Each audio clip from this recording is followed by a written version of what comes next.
Leave 6. Those below trembled at the threat. They honestly never expected the man to be so overwhelmingly powerful. So what if they are immortal and cannot be killed due to special reasons? Under the man's means, they would taste the flavors of hell for all eternal. Clank. After the surrendering of the first, the rest quickly followed suit and dropped their weapons. Humbly taking to the ground, they shivered in compliance. Greetings to our king. On the side, the red-haired man known as Fireplume had long been astounded by his lord's magnificence. Aren't you bunch from the celestial realm? How can you bunch be such cowards? What you lot are doing is even below animals. Quit joking around. Twitching in the corner of his mouth, the firebird looks over in awe at Deetsong to speak. Sire, these should be last of them. In a bit we would be able to break the seal as you wish. The dozens of people who appeared before were all too pitiful in terms of strength. That's why Deetsong destroyed them without a second thought. Only this last batch are worthy of getting a glimmer of his attention. Hence the offer to surrender. The man's face appears calm, yet for some reason his heart's been feeling a little uneasy inside. Fireplume, did you carry out the task as I instructed? Making a startled expression, the firebird answers without delay. Sire, are you talking about the matter of informing the queen regarding your brief departure? That's right. Making an awkward face. I bumped into the young miss from the Fox clan while on the road, so I had her pass on the message in my stead. What did you say? Deetsong's complexion instantly went dark, his momentum growing direly oppressive. You didn't go back in person to inform my wife or her people? Sire, that lady from the Fox clan. She seemed reliable enough. There shouldn't be anything wrong, right? Damn you! The man grew furious at his subordinate's inability to follow a simple order. Now he finally understood why his heart's been feeling so uneasy lately. Originally Deetsong assumed his woes were about breaking the seal and the issues that might arise along the way. But now it seems it was all because he's worried about his wife. Now General Fireplume was starting to panic as well. The unease only amplified once his lord just disappeared from the spot, causing him to realize he just made a huge mistake. It can't be. Something happened to Her Highness? If it really is because of my mistake and caused the queen to be harmed, then even in death it won't be enough to make up for it. Since that evening where she overheard that conversation, Bai Yan has never stepped out of the White Moon Palace again. Di Xiaowan of course came a few times afterwards. Unfortunately the princess was denied entry with no proper reason given. For the one closest to Bai Yan, the little steam bun would not be oblivious to the increasingly strange air hovering around his mother. As such, the boy had stopped playing around lately and kept to himself to accompany the woman at home. Little Rice, has it been 20 days since then? Bai Yan asks after opening her eyes from training. Giving a careful look up at his mistress, the baby tiger weakly answers, It has, mistress. I was only planning to wait for him for 15 days, but now it's been 20 days since then. Making a bittersweet smile, she's clearly disappointed in her voice. And he hasn't shown himself since the coronation ceremony. Mistress. Able to sense the sadness in her heart, Little Rice tries to make up an excuse at times like this. Maybe Deetsong isn't in the palace? I'm betting that one is a fake. Shaking her head at that claim. No, that can't be it. Right from the beginning me and him have had an agreement. He must tell me whenever he takes a long or short leave. But he never came, nor did he send someone back to inform me. There's nothing, not even a letter. Leave 7. Suddenly, Bai Yan's spirit lit up again at a certain thought. Little Rice, I want to ask you one thing. When Deetsong made the contract with me that day, wouldn't he also die if something happens to me? Even though the pair has been locked in with a spiritual contract that taps into their soul, Bai Yan didn't know any of the details surrounding the benefits and demerits of the deal. For example, the man could sense her whereabouts while she herself couldn't. That leaves Deetsong with the upper hand of the exchange. The baby tiger was now openly frowning. Do you want to hear the truth, mistress? Only the truth. Saying it like it's her last saving grace, Bai Yan shows off a glimmer of hope in her eyes. Truth is, a powerful individual can resist the repercussions of a contract when being broken. Unless he wants to die out of personal choice, the effects will at most reduce a large part of his strength with no threatening damage to the individual's life. The woman could actually hear her heart slowly sinking into the endless abyss at what she just heard. I understand. There's no more hope as she closed her eyes then. To think the outcome would be like this by giving out my love for the first time. How laughably ironic. Mother!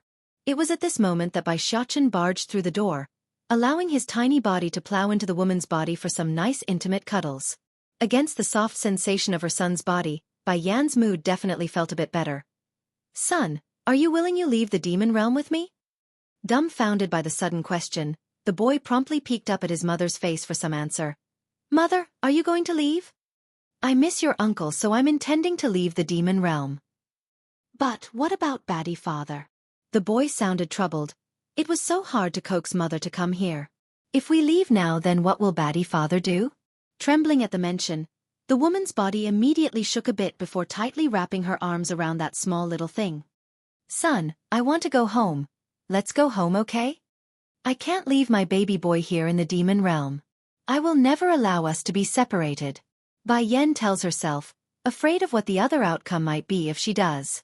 Did baddie father bully you? The little boy makes a steaming face. I will go find baddie father now and make him say sorry. Son. In her urgency, the woman tries even harder to stop the boy from leaving. Don't go. Finding how ghostly white his mother's face was at the outburst, the boy grew sad and reflected in his voice. Baddie father picked on mother, so I don't want him anymore. We will go home and find uncle. Mistress, the white tiger decides to add in after a moment of hesitation.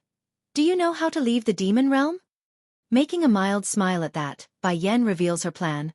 I may not know, but Xiao Wan does. The princess girl was able to break through the seal and enter the human world before. Therefore she definitely has the knowledge. In light of the answer, the baby tiger just snorts like he's not biting the idea. Even if she does know, that Dumbaklutz isn't going to tell us. Otherwise, how else is she going to report back to her brother the king? I have a way for her to tell me. Picking little rice up from the bed with one hand, Bai Yan leads the way by holding her son with the other for the outside. Let's go, we will go find Xiao Wan now. Currently the demon princess still doesn't know what was awaiting her or how she's become the target for a very dangerous scheme. In her eyes, there's only the table of delicious food laid out in front. The picture was so moving that tears are starting to coming out. You are the kindest to me, sister-in-law. You actually made all these great food for me. I just discovered that I truly have fallen for you.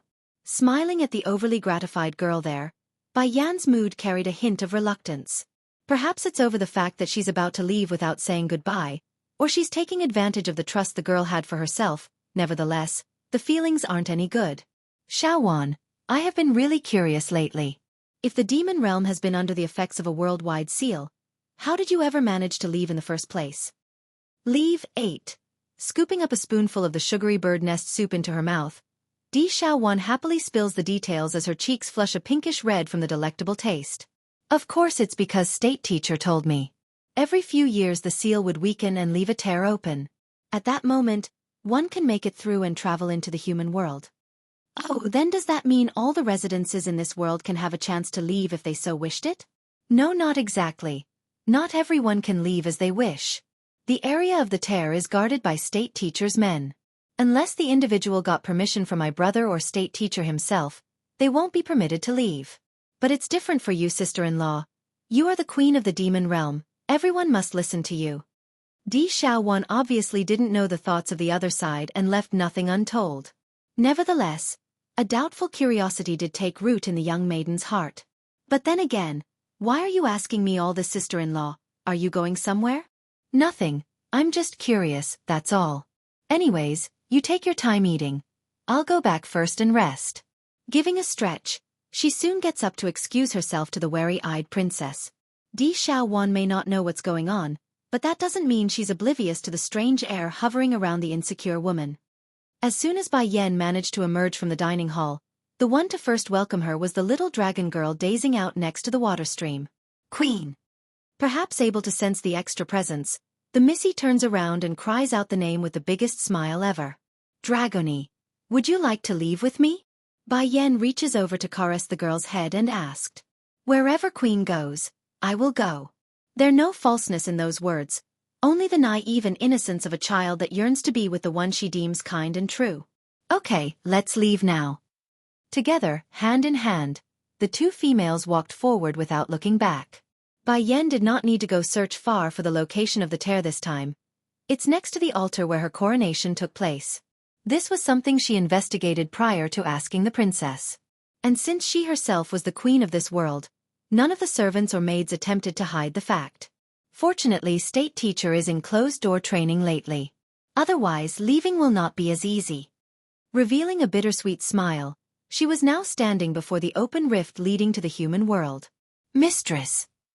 Jumping off from those arms, the baby tiger showed a look of suspicious doubt in those eyes. Our luck can't be this good. The rift actually exists and is this close. Wrinkling her brow at that warning. What's wrong? Do you notice something odd about this? Truth was Bai Yan only came to test her luck and see if the tear in the seal still existed. If not, then she would look elsewhere for an opportunity. But to her surprise though, her luck was just that good it seems. At the same time in the air, two powerful individuals were exchanging looks of helplessness after witnessing this scene. In the end they descended to carry out their orders. Greetings, Your Highness. Taking to their knees with respect, they went straight to the point by asking, Queen, are you intending to go to the human world? Bai Yan makes a light nod. Yes, I want to go back to my homeland. This. Does His Majesty know about this? The man wipes the cold sweat from his forehead, afraid to hear what's to come next. He knows, she lied without blinking an eye. What? Are you doubting me? No. Your subject wouldn't dare. The two masters exchanged another look and quickly retreated. Di Tsong's speech about Bai Yan being higher in command than himself has already made headlines across the entire demon realm. Therefore, these men would never dare to test that order even if they had 100 lives. Come, let's go. Holding the boy and girl in each, Bai Yan leads the way. Leave 9. Following from behind, Little Rice was just about ready to jump into the rift when he overheard a hair-raising voice from behind. Hubby, wait for me, future hubby. Peeking around, the very image of Huang Xiaoying the tigress had sent him into a frantic state of panic. Without hesitation, he jumps into the unknown without looking back for a second time due to being scared out of his wits.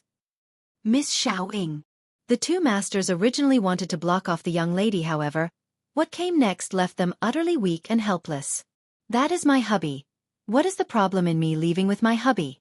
If the two of you dare to stop me, then I will have my hubby teach you two a lesson after I marry him. Beads of sweat came pouring out of the two's forehead again. That little white tiger is the queen's people. If she marries the tiger, then she too would become the queen's as well. Oh, crisis no. We can't afford to take such risk. Miss, this way please.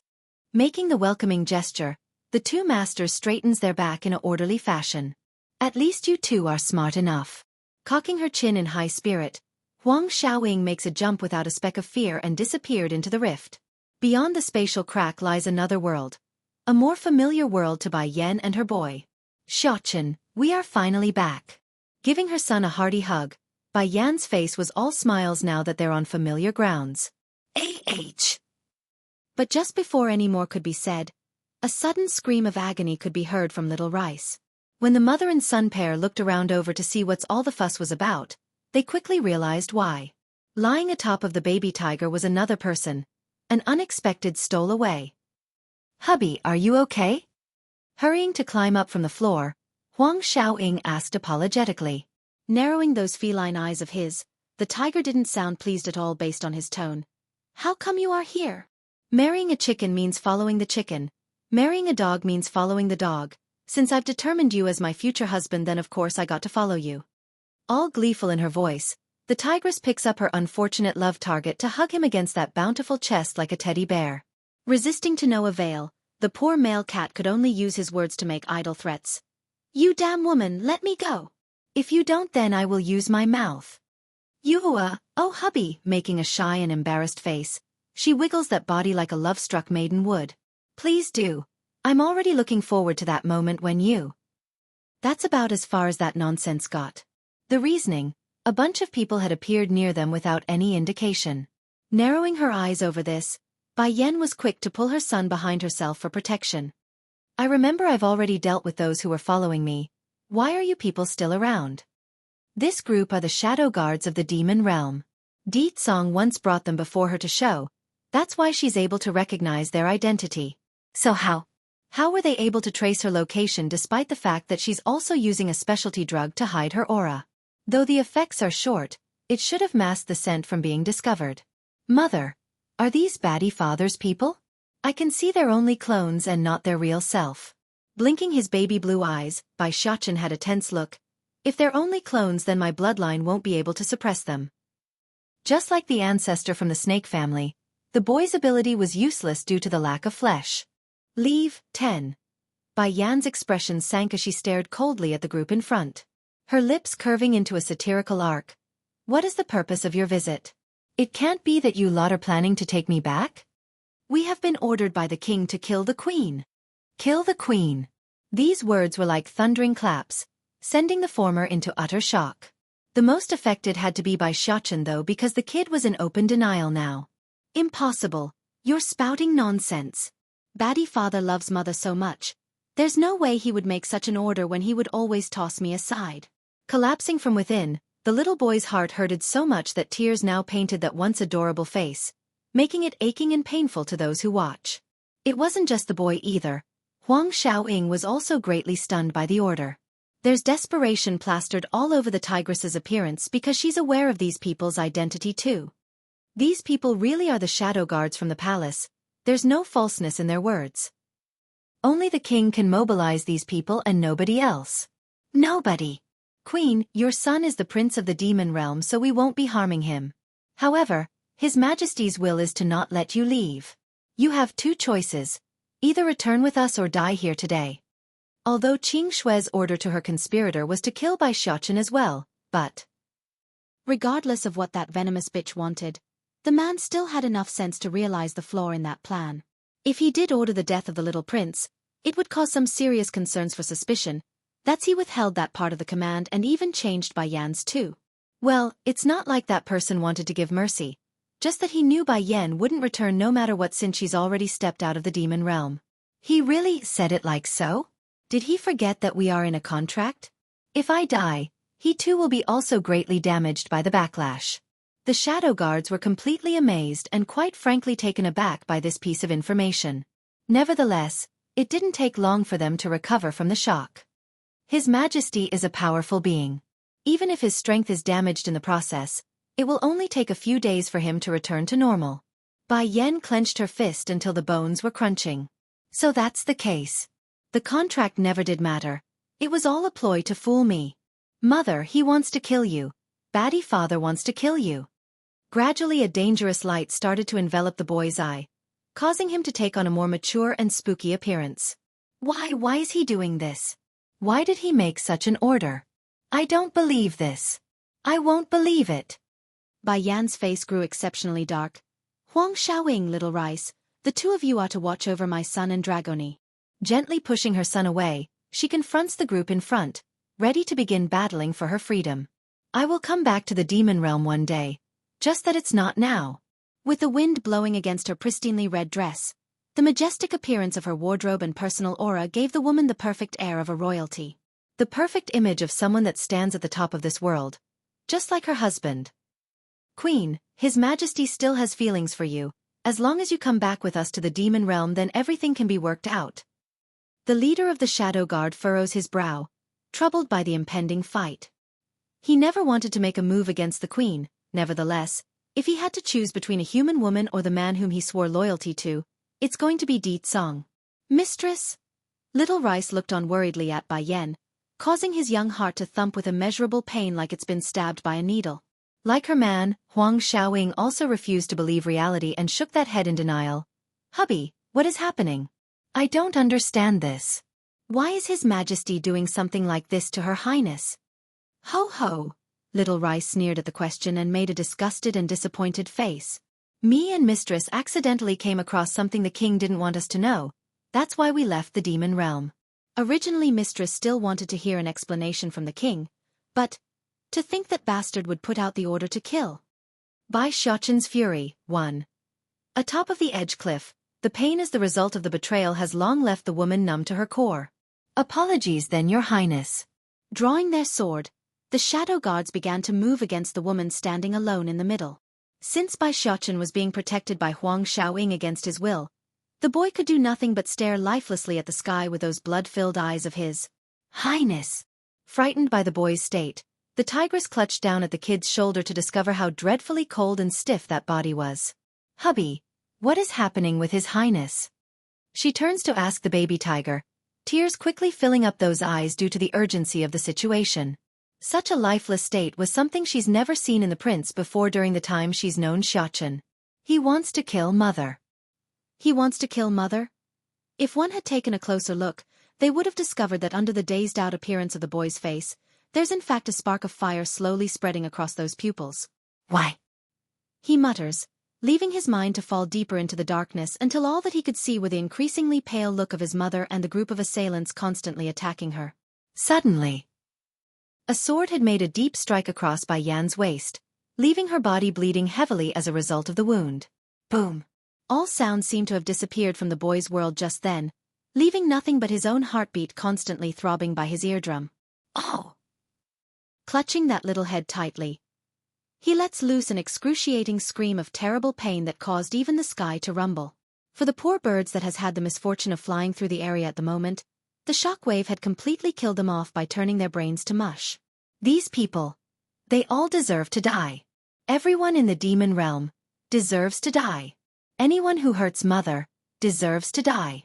Then without so much as another word, Bai Xiaochen had gone silent, in mind and mouth. His eyes were blood red, not in the oppressive or threatening kind. It was the light of carnage and destruction for all those whom he deems as an enemy. Son. Supporting her own blood-stained body by using her own sword, Bai Yan attempts to climb up from the ground after fixating her sight on the boy. She still doesn't know why, but there's a strange air around the boy that she couldn't figure out why. It can't be. This is what Xiao Wan meant when he went through an anomaly? Without a pang of cuteness or the voice of a child, the boy's sound echoed like a surreal and omnipotent entity. You dare to hurt my mother, die! Bang! He released an unimaginable amount of pressure, causing even these very powerful shadow guards to lose their stability and courage at contact. No. This is impossible. How can this be? Our real body isn't even there.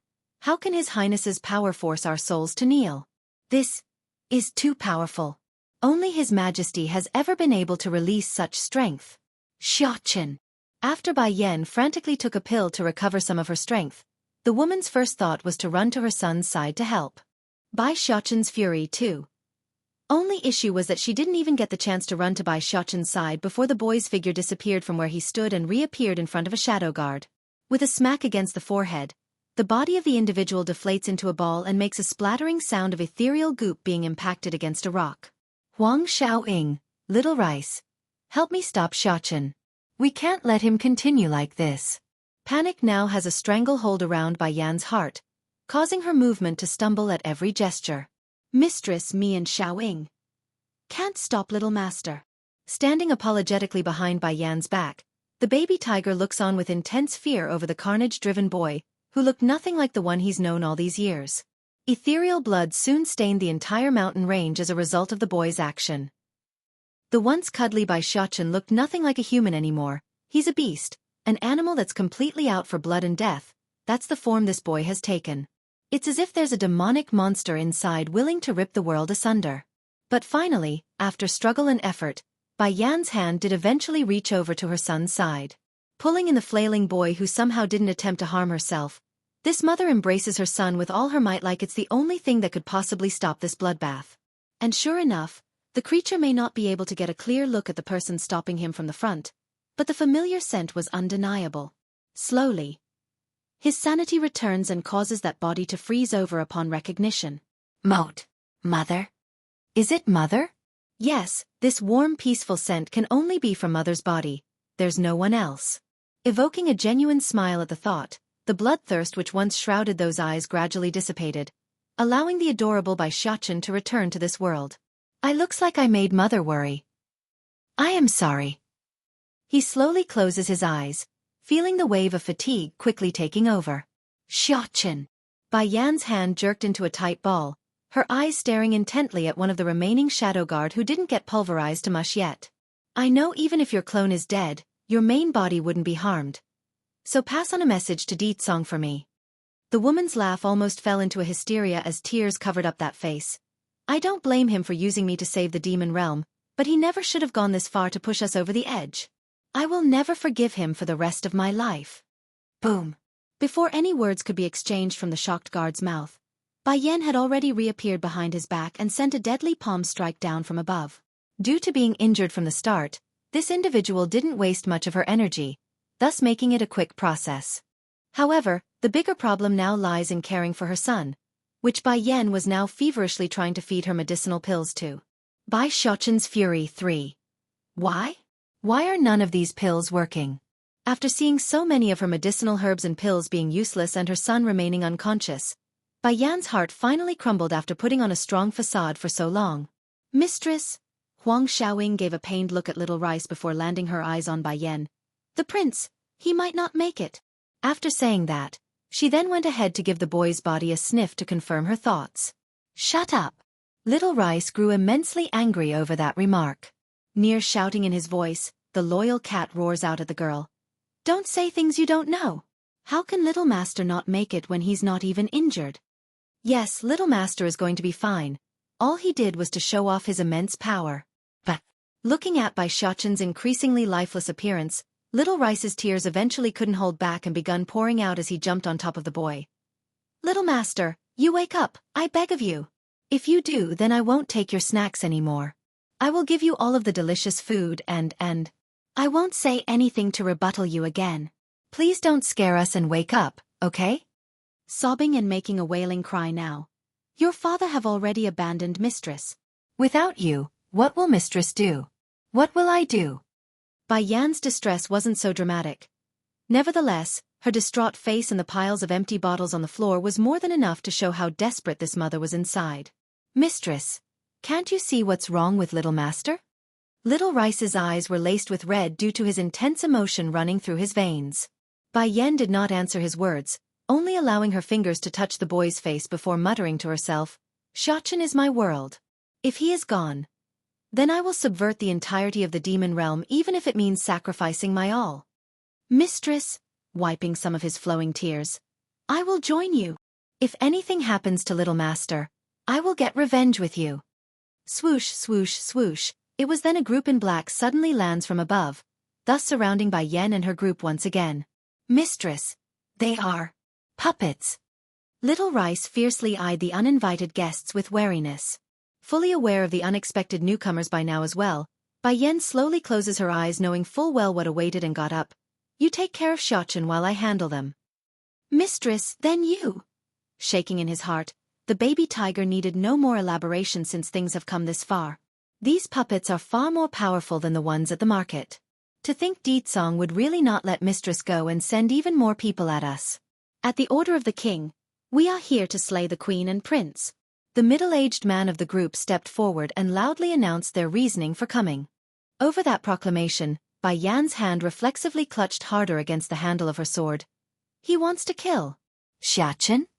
Yes, since the queen and prince aren't willing to return to the demon realm with us, His Majesty has decided to sentence the both of you to death.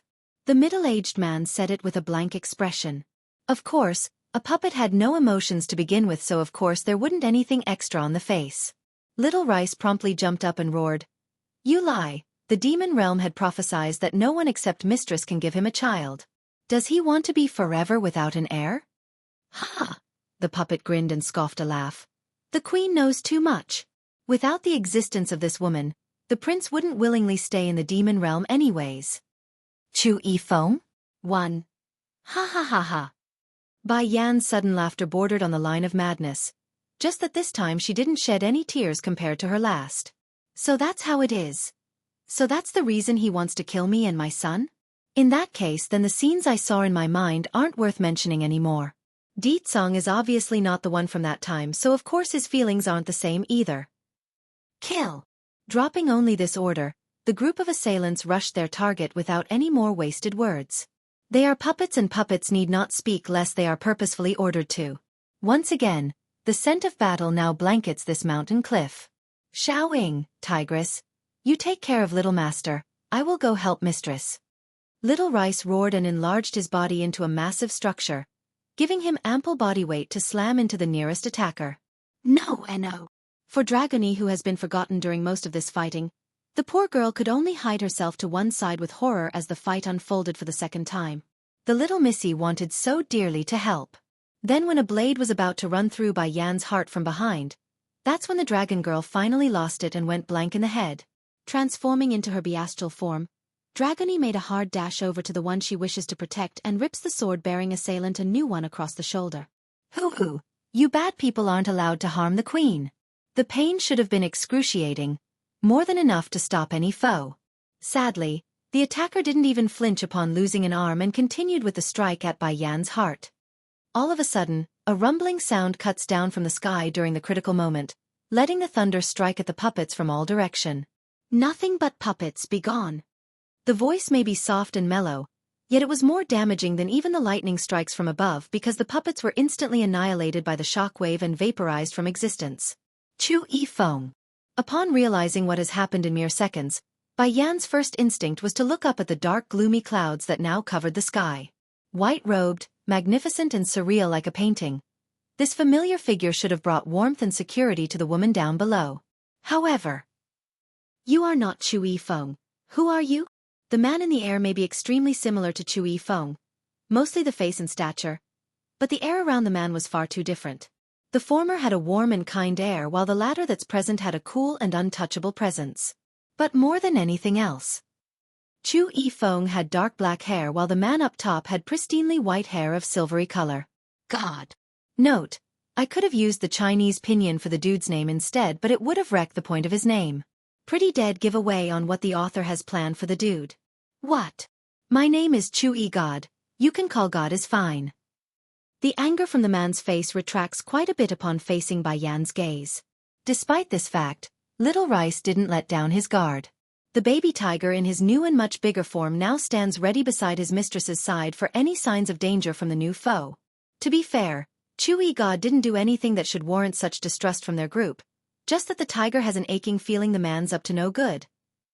Bai Yan didn't care much about her savior's name, nor about the fact that he looked so much like the other person because she only has her son in mind. Seconds after the introduction, she returns her gaze and turned around to ask, "Where's Xianxia?" Mistress. Huang Xiaoying shakily offers up her hand. His Highness is here. Taken aback by the gesture from the girl, Bai Yan stares wide-eyed at the tigress's hand. She could see a silvery little fox currently asleep on there. Xueqi Feng? 2. I don't know how it happened either, mistress. His Highness just suddenly recovered and became like this. Huang Xiaoying's tears up and looked up at Bai Yan with a pitiful face. Xianxia. Running over fast, the woman carefully receives the little fox into her own hands and allows the warmth to reinvigorate that heart. Son, are you okay? It's unsure when, but the breathing that was lost on the boy has now recovered. It's fine even if he's back to this form. As long as he's okay, then I can accept anything. Bai Yan murmurs this to herself, relieved everything turned out all right. His body is suppressing a thing inside. Just now because of the shock, he nearly lost control and allowed that thing to take control. Fortunately, he managed to push back in the nick of time. That's why he's now back to his original form after exhausting all his energy. Coming down from above, the man known as Xueqi God moves like the wind, disappearing and reappearing in front of the group after taking only a step. My son is suppressing a thing inside his body? How come I never noticed it before? Bai Yan's brow furrowed into a knot at the revelation. This thing is closely related to him. If used well, it may become the biggest support for his growth. The man spells out the details with mild indifference. That was until he gazed down at the woman next to him though. Then how do I help my son recover? Asked Bai Yan with a frown. The Misty Fairy House has a seed. It's a kind of blood vine. If you bring the seed to him and have the boy take it, then the effects will help him recover. Misty Fairy House? Her embrace tightens a tad bit, allowing the little fox to hit against her breast for security. I understand then. I will set out for the Misty Fairy House immediately. But before then, is my son in any danger? No. His life will not be in any danger. But there's one problem. He will always remain as a fox and unable to speak in human tongue lest he takes that seed. The stranger then gazes down at the little guy that's protected by his mother's arm with a look of pity. By this point Bai Xianxia have already regained his consciousness as well, and as a form of comfort, the fox kept licking his mother's palm to indicate he's fine and will be okay. Seeing this, Bai Yan naturally sighed a breath of relief until she looked over to the man again. Wrinkling her brow. Xueqi God, have we met before? Mistress, did you lose your head or something? He looks almost exactly like Sir Feng, do you not see that? Little Rice rolls his eyes at the obvious. Mistress actually asked such a stupid question. Humph. No, except from that reason I feel like I should know him. Bai Yan frowns even harder and stared at the stranger inquisitively. Showing a slightly startled face, the man smiles and answered with a shake of his head. We never met each other until now. Then can I ask you a favor? Not being bashful at all in her request, there's a contract within my body, I would like you to help me remove it. This time it wasn't just a startled look, it's a surprised look in the man. Pondering the idea for a moment, he slowly nods. All right, I will help you. Demon Realm. All was well and calm right now until Deet Song's return from the border. Where is she? Where is my wife? He angrily roars out at the servant and maids. Due to Bai Yan never stepping out of her White Moon Palace lately, none within the estate were able to recognize that their queen has already departed. For the man who rushed back in haste, his urgency and panic-stricken heart was now at an all-time high. It didn't help either when the contract between them both has lost contact about an hour ago. What's wrong, brother? Sister-in-law should be at the White Moon Palace. Dare frame the queen? 1. Upon hearing this, Deet Song didn't even wait another second before rushing towards the White Moon Palace, where the doorkeepers were completely caught off guard by their king's arrival. Blowing through door after door, what welcomed this man was nothing more than an empty room. There's no one, no cat, no boy, and most importantly, not his wife. If there were anything, it's the faint scent of the occupants that lingered in the air, indicating they've left a while ago. The rest that quickly came afterwards were absolutely stunned by this empty picture. They wanted to speak and say something, but Deet Song already beat them to the punch by gripping onto a soldier's collar. Where did my wife go? The air of a beast now shrouds over the man. Sire! The guard quivered in terrible fright. The queen left the White Moon Palace about an hour ago, she never returned since then. About an hour? Blinking her eyes, Di Xiaowan turned to her brother to explain the oddity from recent days. Brother, I remember sister-in-law's mood wasn't very good lately. Maybe she's out to relax and will return soon. Scram! The Deet Song roared, slamming the victim in his hands down to the floor and making a noticeable impacting sound. Scrubbing his hair until it's a mess, he showed pain and panic in those eyes. She won't come back. I can feel it inside. That's impossible. Di Xiaowan shakes her head disbelievingly. Sister-in-law wouldn't leave the demon realm. How can she? She cares for brother so much. How can she just abandon us like this? Di Xiaowan. Suddenly, a raging cry snapped out at her from the man. Tell me what happened. Why did she leave me? Did I not do enough? Am I not good enough? Due to the intensity of his emotions, Deet Song could barely keep his stance and would wobble like an unstable toddler. It seems that the departure of Bai Yan has crushed his whole world. My king, I know why the queen would leave. It was then, when all the rest were too shocked or stunned to say another word, a very beautiful girl walked out from the crowd. She was a cold one, holding everyone else in contempt aside from when her eyes laid upon Deet Song's existence. You said you know why my wife would leave? Pinning his bloodthirsty gaze over to the unknown woman, the man's look was the same as someone watching a dead man walking. Xianxia of course shuddered at this. Nevertheless, her inner desire won the better of her fear and walked forward anyways to kneel before the man. Your Majesty, I inadvertently heard a dialogue between the Queen and the Prince the other day. There is a mortal man by the name Xueqi in the human world. She did not want to leave that person, so she took the little prince and left with him. When spouting those lies, that slithering mouth of hers couldn't resist a smug grin like that of someone winning a fight. As far as the demon realm and the occupants here are concerned, by Yan's affair there remains the biggest secret, with only her closest friends and relatives knowing the details. However, there are certain parties who do know, specifically Qing Shue's accomplice, who secretly sent some of his puppets to follow that foolish Qing Wan to the human world from before at the behest of the snake. Qing Shue and Qing Wan may be sisters, but that doesn't mean they are of one heart. They both dearly wanted Deet Song's favor, so some competition was to be expected. Just as this woman was feeling extremely proud of herself, something totally unexpected occurred. A hand had reached over to grip her by the throat, causing Qing Shue to croak until she realized that intense glare meeting her eyes. The people of the snakes dare to frame my wife? You think I would believe your nonsense? Dare frame the queen? 2. Qing Shue's frantically flailing to free herself now, leaving those eyes sinking in from fear. Sire, I didn't lie. I know that your majesty is very angry right now due to this unfortunate information I'm giving, but for your sake, I am willing to take the risk of exposing the queen. Think about it. If I didn't hear it from the queen's own mouth, then how can I know about Chu Yifeng's name? Bang! Without letting that foul tongue to utter another word, he slams her straight to the cold hard floor and allows those cruel eyes to gaze downward. You think I wouldn't know if my wife would have another man? Don't think for a second I would allow some random nobody to malign and slander her name. King! Raising her head to look up, Qing Shue's whole body trembled with intense fear as her face turned ghastly white. How can this be? Under normal circumstances, wouldn't a man be furious after hearing their wife cheated on them? Moreover, that damn human is already gone. How can His Majesty be so logical at a time like this? Why? Why is this happening? Likely not satiated yet from the act, Di Tsong stomps his bone-crunching foot straight down at the snake's stomach, causing the very air to leave that lung. Sire, I really didn't lie. In this entire world, only I am worthy of being by your side. An unclean and filthy entity like that doesn't deserve to be. But before her words could be completed, Di Tsong's feet had stomped down for a second time, causing such excruciating pain that it literally left her speechless. Have her restrained for later disposal. The man coldly orders the guard. And go bring me the young miss from the Fox clan. Young miss of the Fox clan? Everyone was confused and startled by the request. Is the queen's departure related to the girl? Unlike everyone who only showed surprise at this though, Di Xiaowan's eyes were practically spewing fire. If the truth does come to light as to who caused Bai Yan to leave without a word, this princess would surely rip them to shreds this time around. Not long after, 2 guards had returned with the young lady in question.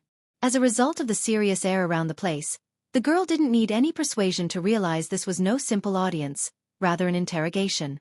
Your subject greets your majesty. She quickly gets to the knee and pays her respect. Fire Plume had you go inform the queen of my message before. Did you do that? Di Tsong's fist could be heard making a crunching sound as he spoke. Huh. The girl blinked her eyes, clearly confused by the question. But majesty, I never met General Fire Plume before. What? Having a drastic change in his expression, the firebird immediately rushed over to give the lady a good desperate sniff. And sure enough, the answer he got from this was enough to turn that face into a look of horror. Turning around like a rigid robot. Sire, this one, she's not the one I met from before at the mountain. It looks like her scent is a little different. Poor guy, the red man was so scared that he could cry right now because he knows the blunder lies entirely on him. For one, when he met this young miss from the Fox clan from way back when he first came to the demon realm, he was at a far-off distance so he couldn't really get a clear smell of her scent. Then when the incident up at the mountains occurred where he had Qing Shui pass on the message, the encounter was too brief and short, making it impossible for him to confirm anything. Getting down to his knees in a begging position. Sire, the fault is entirely on my shoulders. Please punish your subordinate for being incompetent. Brother. Di Xiaowan abruptly jumps over after recalling something. I remember now. Sister-in-law was acting really weird about 20 days ago. She was going to look for you, but when she returned, her entire person's changed for some reason. Also, she asked some very odd questions too. Di Tsong's gaze finally moved from the red man to his own sister. Sister-in-law asked me if second elder is loyal. Dare frame the queen? 3. The whole crowd has fallen quiet after the princess's word. Why should the queen ask if second elder is loyal? Why didn't she ask about the other elders? Instead it's only him. It can't be. The queen's departure is related to second elder himself? Di Tsong's gaze darkens into a grim look. Have second elder come see me this instant. Inside the residence of the Elder Council. The man that's known as second elder has been feeling a little uneasy lately ever since his meeting with that fake king. Old 2, what's the matter? The first elder tightly furrows his brow and asked his peer. They've been working together for many years, so how could he not tell the other side's been keeping some secret? Startled at first, the second elder answers honestly after a brief struggle. It's about the queen's matter. The queen. The first elder's brow wrinkled into a deep frown now. What happened to her highness? After being silenced for so long, it's normal for a person to want to share their woes. 20 days ago, His Majesty the King summoned me, ordering me to have my people tail the queen in secret. Taking a sip from his tea, the first elder didn't find this odd or surprising. In fact, his reaction appeared pleased even. That's to be expected. Sire is so concerned for Her Highness that it's normal for him to be worried about her safety. But that's where you are wrong, my brother. His Majesty personally told me he only married the Queen for the sake of the demon realm's safety, and to bring the little prince back with him. Also, for the prosperity of this world, he's willing to sacrifice any women, including his wife the Queen. Clack! The sound of porcelain crashing to the floor could be heard reverberating across the air due to First Elder dropping that teacup. Are you sure that is His Majesty and not some fake? I am sure. That person, whether it be appearance or scent, it's exactly as His Majesty's. A person's image can be changed and disguised, but what about the scent? Impossible. This is absolutely impossible.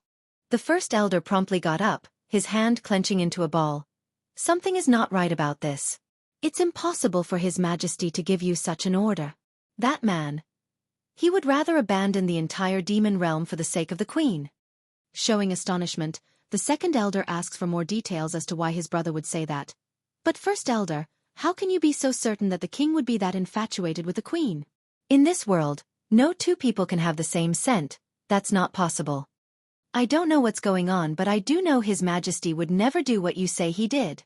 Although he was still young back then, but he's heard more than enough stories about those two. Thus reinforcement his belief even at this stage. This won't do, I have to see His Majesty. I must get a clear answer. The First Elder sounded very flustered and emotional, causing those old eyes to show a look of incredulity. There's no way I would believe what I'm hearing unless it comes directly from the king himself. The Second Elder now sounded anxious. But Sire ordered me not to tell anyone. If you bring this up before him, then he would surely kill me for it. I can't deliberate about this anymore. I have to see the king. The First Elder's brain was a total blank right now, causing him to not take in his peer's plea at all. But just this old man's about to walk out the door from the hall, two guards suddenly appeared and blocked his way. The king's order, Second Elder, is to go meet His Majesty this instant. Still unable to recover his emotions yet, the First Elder continues to lose it. I want to see the king. I want to go see the king with him. State Teacher's Beating 1. The guards were extremely polite to the two elders and made an inviting gesture. Elders, please this way. The First Elder didn't struggle or anything. After all, he's the one that wants to go despite not being invited. However, this wasn't the case for the Second Elder. The old man in the background grew even more flustered and didn't know what to say or do. At the end, after much pondering, the Second Elder could do nothing but to run out after the first. He knew there's no way to avoid this. When the two first arrived at the White Moon Palace, they quickly discovered that there were a lot of people present and their eyes were all cast over to their direction. It was giving the two seniors very strange vibes, especially from Di Xiaowan, who was clearly seething with anger like a beast ready to tear them up. Majesty! Due to how emotional the First Elder was, he promptly pushed the Second Elder aside to make his own audience. But upon meeting Di Tsong's murderous gaze upon turning around, any word the senior wanted to say were squashed. He didn't know how to take in the situation. Where is my wife, the Queen? The man's voice was dreadfully cold as he eyed both seniors. Now that they are here, I will give only this one chance. The Second Elder looks up in confusion after taking to the knee. Didn't His Majesty instruct me not to divulge the doings of Her Highness? Why is he asking me in front of so many people? Fire plume! Di Tsong roars. Take him outside and beat him to death with the rod. The red man shuddered at the command, his eyes showing a glimmer of panic.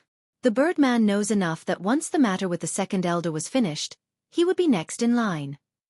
However, this loyal follower also understands that this whole situation with Bai Yan leaving mainly lies in him for not carrying out the order as told. If there's any punishment to be had, he would take it without rejection. Sire! Seeing how Fire Plume's about to carry himself away, the Second Elder finally fell into a huge panic. Hurrying to speak.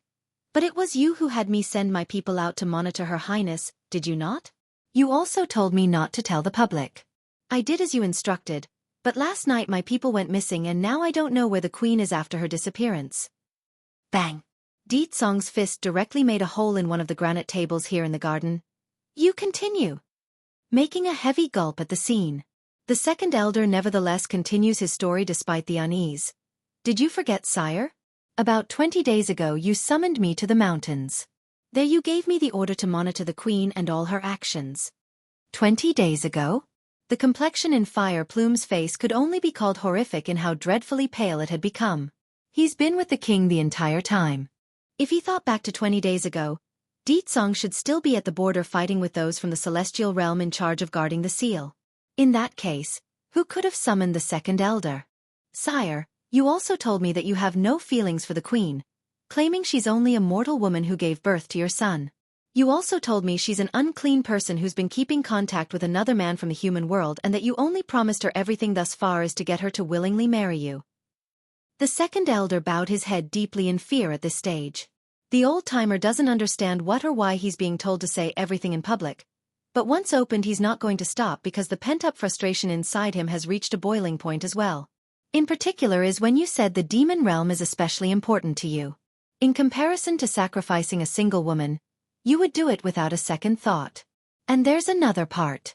You told me that if the queen dares to leave this place, you would have her not be able to see the little prince again in this entire lifetime. Boom. The man was so angry now that his oppressive aura was now openly seeping out, causing everyone within the White Moon Palace to feel like they've been thrust inside hell itself. Step by step, the Ditsong's murderous figure has come before the shivering elder responsible for the misunderstanding. The poor senior didn't even dare to look up, only staring straight at the floor like it's the only way it could keep his sanity in check. State teacher's beating too. When did I call you? When did I give you this order? Just as the two elders were ready to collapse from the suffocating air, the man's grim voice causes them to flinch and regain their attention to the fullest. But sire, the person who summoned me really was you. I don't know why you are saying this right now, but have you demonized? Note, I just made up the word because there's no actual direct translation for demon madness in English. Of course, the last bit that could never be said aloud even if both elders were to be given a second life. I remember it now, brother. Di Xiaowan's face revealed a flicker of light in those eyes. About 20 days ago sister-in-law also asked me something else. She was wondering if it's possible for someone to forge one's scent in the demon realm. Of course, I told her what I knew and that it's impossible to do that. It can't be. She overheard the conversation. Like a knife, Ditsong's cold sweeping glare in the next moment instantly shuts the girl up, forcing the princess to shiver in nervous unease. Did I say something wrong? No, it can't be. That couldn't have been His Majesty. Fire Plume's voice sounded frantic. Sire have left the palace for over a month. Whoever it was 20 days ago couldn't have been His Majesty.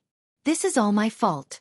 If I had returned as instructed and passed on the message in person, then none of this would have happened. The second elder now showed a look of death. Due to the intense fear he was feeling inside, the senior could hardly control his muscles and kept convulsing like a dying animal. First elder, go investigate this immediately. I want to know who is impersonating me and how he is managing such a feat. Ditsong felt like he's being brutally stabbed by a knife right now, leaving his heart all bloodied and mashed up in pain. If Yen did hear those lies, then what would she think about me? It must have been utterly disheartening. As long as the picture of Bai Yan's face being in despair continued to surface with his head, then Ditsong would continue to ache inside. The condition grew so bad that this man could hardly breathe. Sire, I seem to remember something. The second elder raises a point suddenly. At the time, the fake mentioned the name of a man called Xueqi from the human world. Can this be related to that person? Whether or not this matter has any relationship to Xueqi couldn't be proven, however. There was one individual who knew exactly who the man was and why it couldn't be. Dashing over to Qing Shui, Di Xiaowan shoot fire from her eyes. Speak now, you bitch. Who is the one who impersonated my brother? If you don't tell me, then I will make it so you wish you were dead. It was hard enough for brother to finally win over Bai Yan. Now it's all ruined because of these bastards. Whether it be Qing Shui, Fire Plume or Second Elder, I won't let any of them off. Under that snapping roar, the snake demoness could no longer contain fear in her eyes. Then out of misdirected hope, this stupid woman actually had the audacity to turn to Ditsong for help. However, what welcomed this foolish being was an even more frightening glare that instantly shuts her down into the form of a desperate attempt at fainting. Pah! Not to be fooled, the demon princess didn't hold back at all and made a loud smacking sound from that slap. Screaming like a ferocious animal. Quit acting dead. If you don't tell the truth this instant, then I will poke holes into that body of yours before pouring a bucket full of blood-sucking grasshoppers on the wound. I will relish as you watch yourself be turned into a dry husk. The very thought of that vicious scene was more than enough to break the act. Hurrying to plead for mercy with those lies, the snake bangs her head repeatedly. I am really innocent. I only heard that name from the queen's mouth.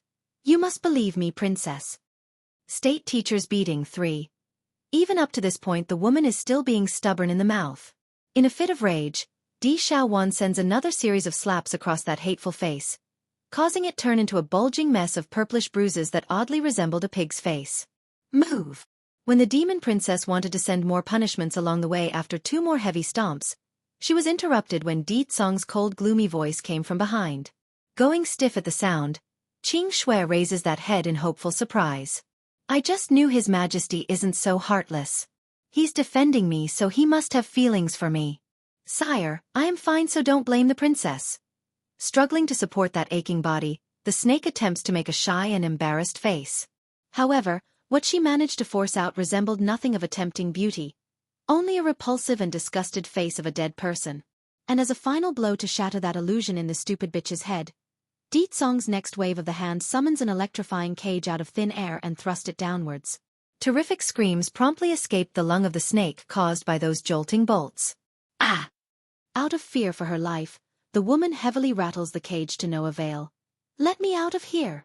As if to meet that plea, the bars ignited as surge of currents blew those fingers back and forced the snake to back off again. Bolt after bolt, lightning after lightning, the execution of cindering thunder kept smashing down no matter the cries for help. In the end, what remained was nothing more than a charred creature of undiscernible image. It doesn't move because of the excruciating pain. I will not say it for a second time. Who was impersonating me while I was away? It's... The remaining flicker of light in Qing Shui's pupil finally dies away. Just as her tongue's about to spill the bean on the man due to intense horror in her heart, a light voice once again came from the outside and cut in on the commotion. It seems that something big has indeed taken place in the White Moon Palace. Someone mind piecing me in on what's going on here? It was a man wearing a moon-colored robe of silvery white. Matched that with the fairy-like smile, the air he gave off was a gentle breeze independent of this world. The first to cry out had to be Di Xiaowan, for she immediately recognizes the voice. State teacher, my sister-in-law and nephew is missing. Hoo-hoo. Arching his brow at the news, the man known as state teacher slowly came before Di Tsong and made a genuine smile. Sire, I've been in closed-door training lately, so I'm not so up-to-date on the situation. Mind telling me some more details so I can help in search of Her Highness? In this palace of the demon realm, only this charismatic man could gain some level of respect before the king. Retracting some of his bloodthirst from the eyes, Di Tsong reverts back to his calm demeanor. Before that, I want to ask state teacher one question. Do you know of a method to forge one's scent? If so, how would we go about finding this impersonator? The state teacher suddenly breaks out into a hearty laugh at the question. It seems I've been discovered. I did use a special method to forge a substitute for you several hundred years ago. This individual is meant to be used against God when the time comes. Aside from me, no one is able to differentiate the difference in that person, including those from the celestial realm and God himself. But sire, how did you come to learn of the substitute? Not letting the idiot say another word, Di Tsong was done and directly sent the heaviest punch he could muster across the ignorant bastard's face. Dumbfounded by the sudden assault, the state teacher looks up from the floor after falling from the blow. What met his eyes were the furious gaze of the king, who was seething with rage. So it was you. Di Tsong's fist continues to make a crunching sound due to the intense anger he felt. State teacher's beating 4. What is me? The state teacher looked utterly clueless as to what's happening. All he knew was that the king's furious for some reason, and gave him a heavy smack across the face in the next. Right now that pretty cheek held 5 fingerprints. The unfolding event instantly sends both elders and Fire Plume to the ground into a prostrating position. In all seriousness, the fear within the trio has now become overshadowed by embarrassment for being deceived by a fake. Xiao Wan. The state teacher turns around and faces the demon princess, who appeared livid at him. What's happening? If it weren't for you, then my sister-in-law and nephew wouldn't have left the demon realm. All flustered in her face, the princess resentfully eyes the other side with all her might. Her Highness left the demon realm? The state teacher was left shocked there. He had heard earlier that the queen disappeared, but his idea revolved around taking a breather outside the palace and not leaving the demon realm entirely. It can't be. Does it have something to do with that one? State teacher. The second elder anxiously wiped some of the sweat from his forehead. The substitute you created was impersonating His Majesty while he was away, and even said some very disrespectful things to the Queen. Her Highness likely got misled by the lies and is now gone. The expression on the state teacher's face just went green at the revelation. No wonder they are so angry at me. I really deserved this punch. State teacher. Di Xiaowan sarcastically smirked at the other side. Aren't you all powerful? Why are you always prophesizing about my brother when you can't even predict what your creations would do? Did you not foresee the trouble he would cause? Stumped for a proper response, the state teacher twitches in the corner of his mouth at being mocked. Making a long sigh. You are right, this is totally my fault for being careless. I deserve to be punished for this if that's what you wish. Why didn't you tell my brother about making a substitute? Not satisfied yet, the princess begins to lose control entirely. If my brother knew, then he could have told my sister-in-law, then none of this. Hanging that head in utter shame, the state teacher didn't have the face to look up. If the king knew, do you think he would allow the substitute to continue to live? Considering the level of pride the king has, he would never allow such a person to exist. This includes the fact that the substitute only existed to die in his stead. If not for this reason, I wouldn't have had to hide that person for so long either. Full of blood in his eyes now, Di Tsong glares murder at the one responsible. I will settle this score with you later. Now, I'm giving you 1 hour to bring me that substitute. Otherwise you can disappear for good. All right, I will bring him here right away. Cupping his hand in compliance, the state teacher didn't dare to say more and hurried for the main doorway. With the person gone and out looking for the instigator, the area has once again fallen quiet with only the second elder shivering there by himself. The senior wanted to seek help from the first elder. Unfortunately for him, the older one didn't want to help and turned away like the rest on the side. If it wasn't this stupid thing being used by that substitute, then Her Highness wouldn't have left the palace. Di Xiaowan. The man's harsh voice instantly sends a shudder down the princess's back. Turning around rigidly. Did you call for me, brother? Yan Yan's departure is also your fault. Though less bloodthirsty, those eyes still gave off a frosty look that nearly caused the girl to collapse to the ground. Oh, I'm screwed now. I really didn't know one's scent can be impersonated. State teacher's beating 5. I know my wrong, brother. She wipes a trickle of tear from agitation. I will not be such a loud mouth anymore in the future. I am still useful, so please don't kick me out. All right, I can help you recover your wife. I can go look for my nephew. I can do a lot of things. Di Tsong's gloomy gaze continues to loom over the frightened critter, causing that presence to grow more menacing and scarier by the second. If it wasn't for Yan Yan's directive of me treating you better, I would have hit you as well by now. Shaky in the legs over that remark, the poor princess nearly lost her heart. Thank goodness I have a protective sister-in-law. As long as she's here, then brother wouldn't hit me. Fine. I need you to carry out your words from earlier then. What? Confused by the sudden request, Di Xiaowan didn't quite get that last bit. You said it, didn't you? You are going to poke many holes into her body and pour blood-sucking grasshoppers on them. Di Tsong's voice grew dreadfully threatening as he laid out his demands. This matter requires you to complete, and I also want you to bring back several black bears that are in heat. All shocked in that dainty face of hers. What does brother plan to do with the bears? It can't be. But the black bears are such powerful animals. If they and Xianxia go at it, then, oh gracious goodness. Just imagining the nasty picture of the snake being ravaged by several black bears and their thick slimy rods was enough to make this princess want to puke. Then after her death, I want you to take her soul to the Demon Mountain. She will join June Ruching in the eternal flame I constructed until Yan Yan returns with me to decide her fate. This one will not pass on until my wife says so. Xianxia's complexion had turned abysmally white at this stage. The pain created by the lightning bolts constantly striking down at her body surely hurts. But it's nothing compared to the knife-wrenching agony made by those words from the very man whom she idolized. Why? Why is Bai Yen so lucky when we are both females? Everything good falls onto her and I ends up like this? This is unfair. The world is unfair. Just as the resentment grew to a new height within Xianxia's heart, that's when she saw the charismatic state teacher returned with another soul in tow. This latter looked very ordinary in terms of appearances. However, the scent coming off of this man smelled exactly like Di Tsong's, indicating he's the impersonator. Sire, this is the substitute that I created in the past. If he changed his appearance, then it's safe to say no one would be able to tell the difference unless I was present. I'm actually quite surprised he would continue to stay in the palace until I found him just now. After the explanation, the state teacher immediately shifted his gaze over to Di Xiaowan in search of forgiveness. Di Tsong needed no more words right now. Moving at a speed so fast that none could even catch his shadow, this enraged demon lord went straight for his target's throat, lifting the guy up into the air with one hand. Speak, why did you frame me? Those eyes radiated the most menacing and cruel light that anyone has ever seen thus far, to the point where it's affecting the souls of those around. The ordinary man didn't answer, only shifting his attention over to Qing Shue's cage, where he forces down that gushing emotion. Sure, his face was still pale and indifferent, but those hands were already bound into a ball. Because I love the queen and want to provoke dissension between you two. Since things are out in the open now, go ahead and kill me if you like. Closing those eyes, the substitute no longer makes eye contact. Even if I die, I won't throw Qing Shui out to them. Di Tsong's laughter continues to be cruel and dangerous, just that this time that sinister cackle sounded somewhat delirious.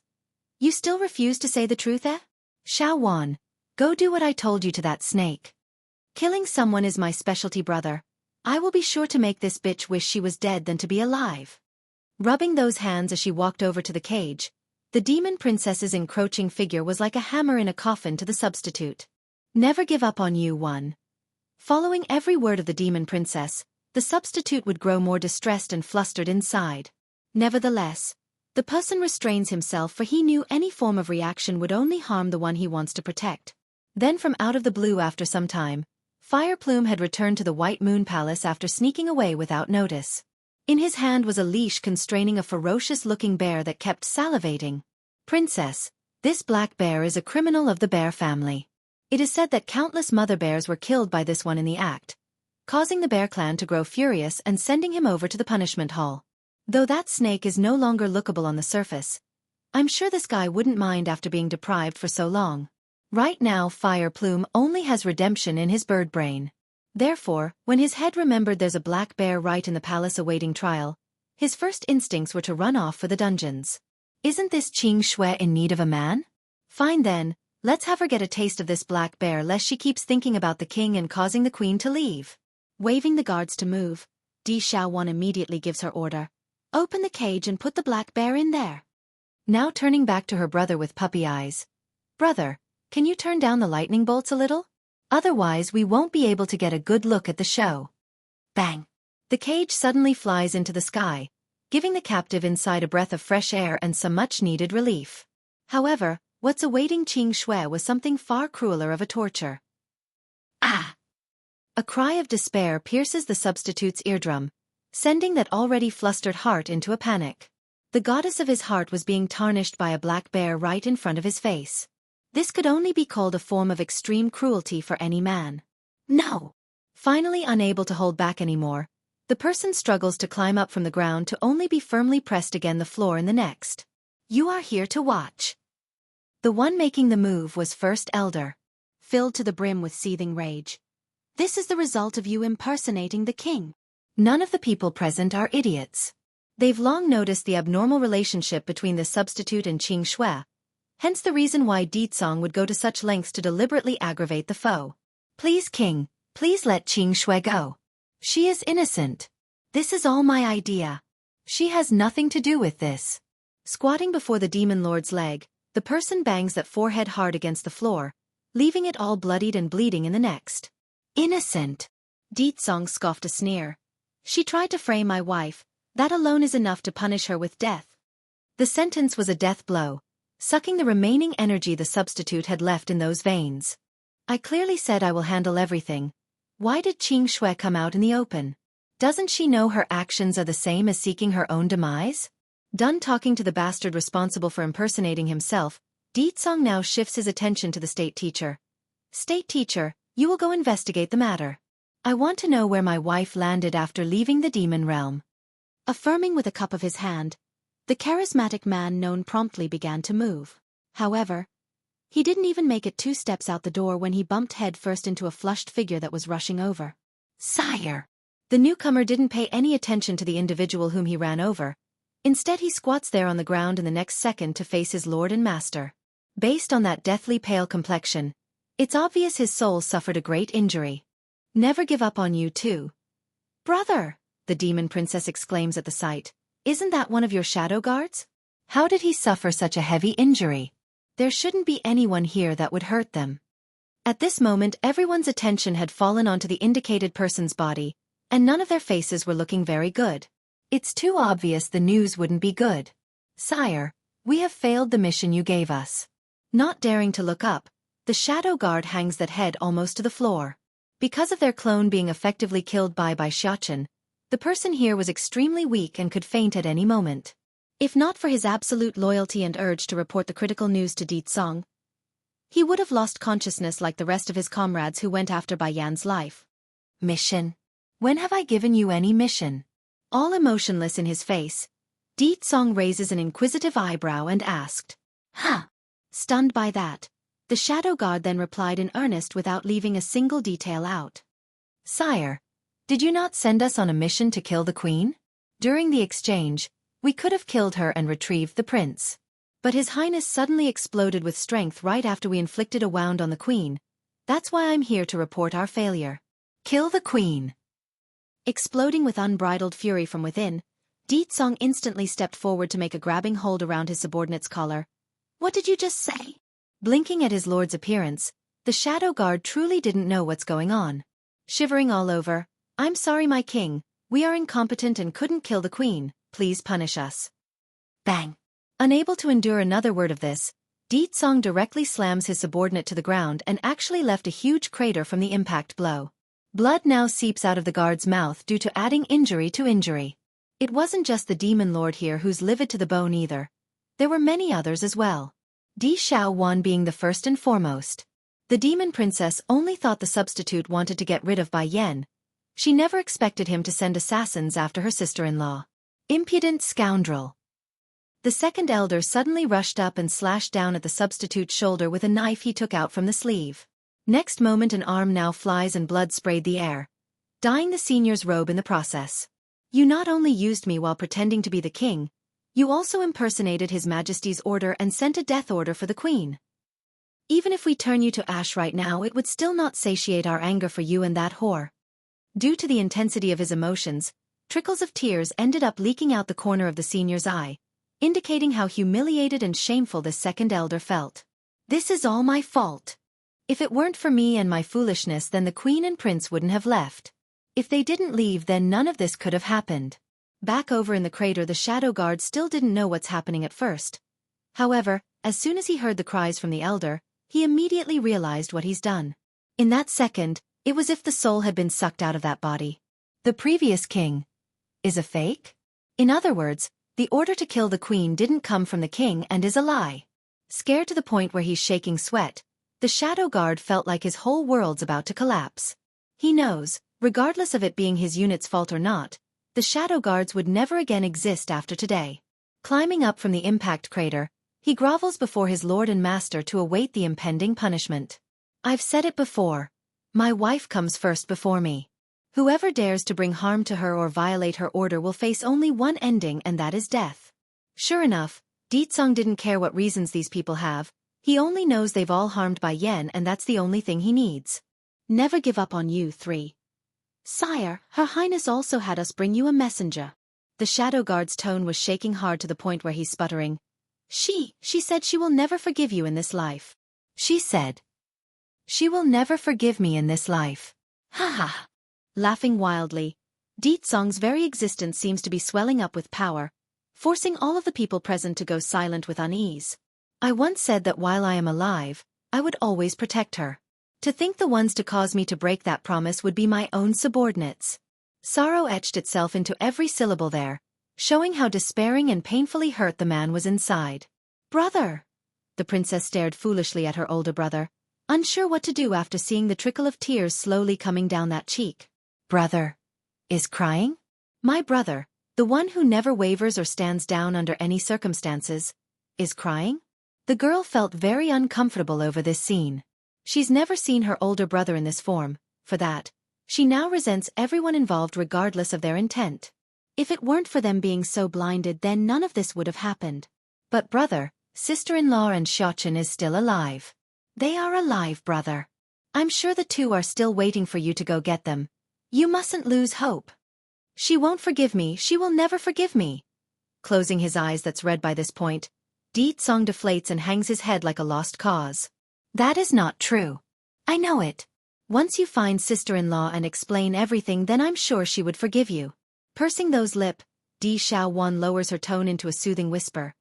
And, did you forget that she waited over 20 days for you despite hearing what the fake said? She must have been waiting to get an explanation. But since you never returned, that's why she left. It has to be said, though this sweet Dumbaklutz may be silly and foolish at times, her ability to say sweet and comforting things at the perfect timing was spot on. Looking up with hope in his face again, Di Tsong grabs onto the last piece of straw laid before his eyes. Is that true? She really waited for me?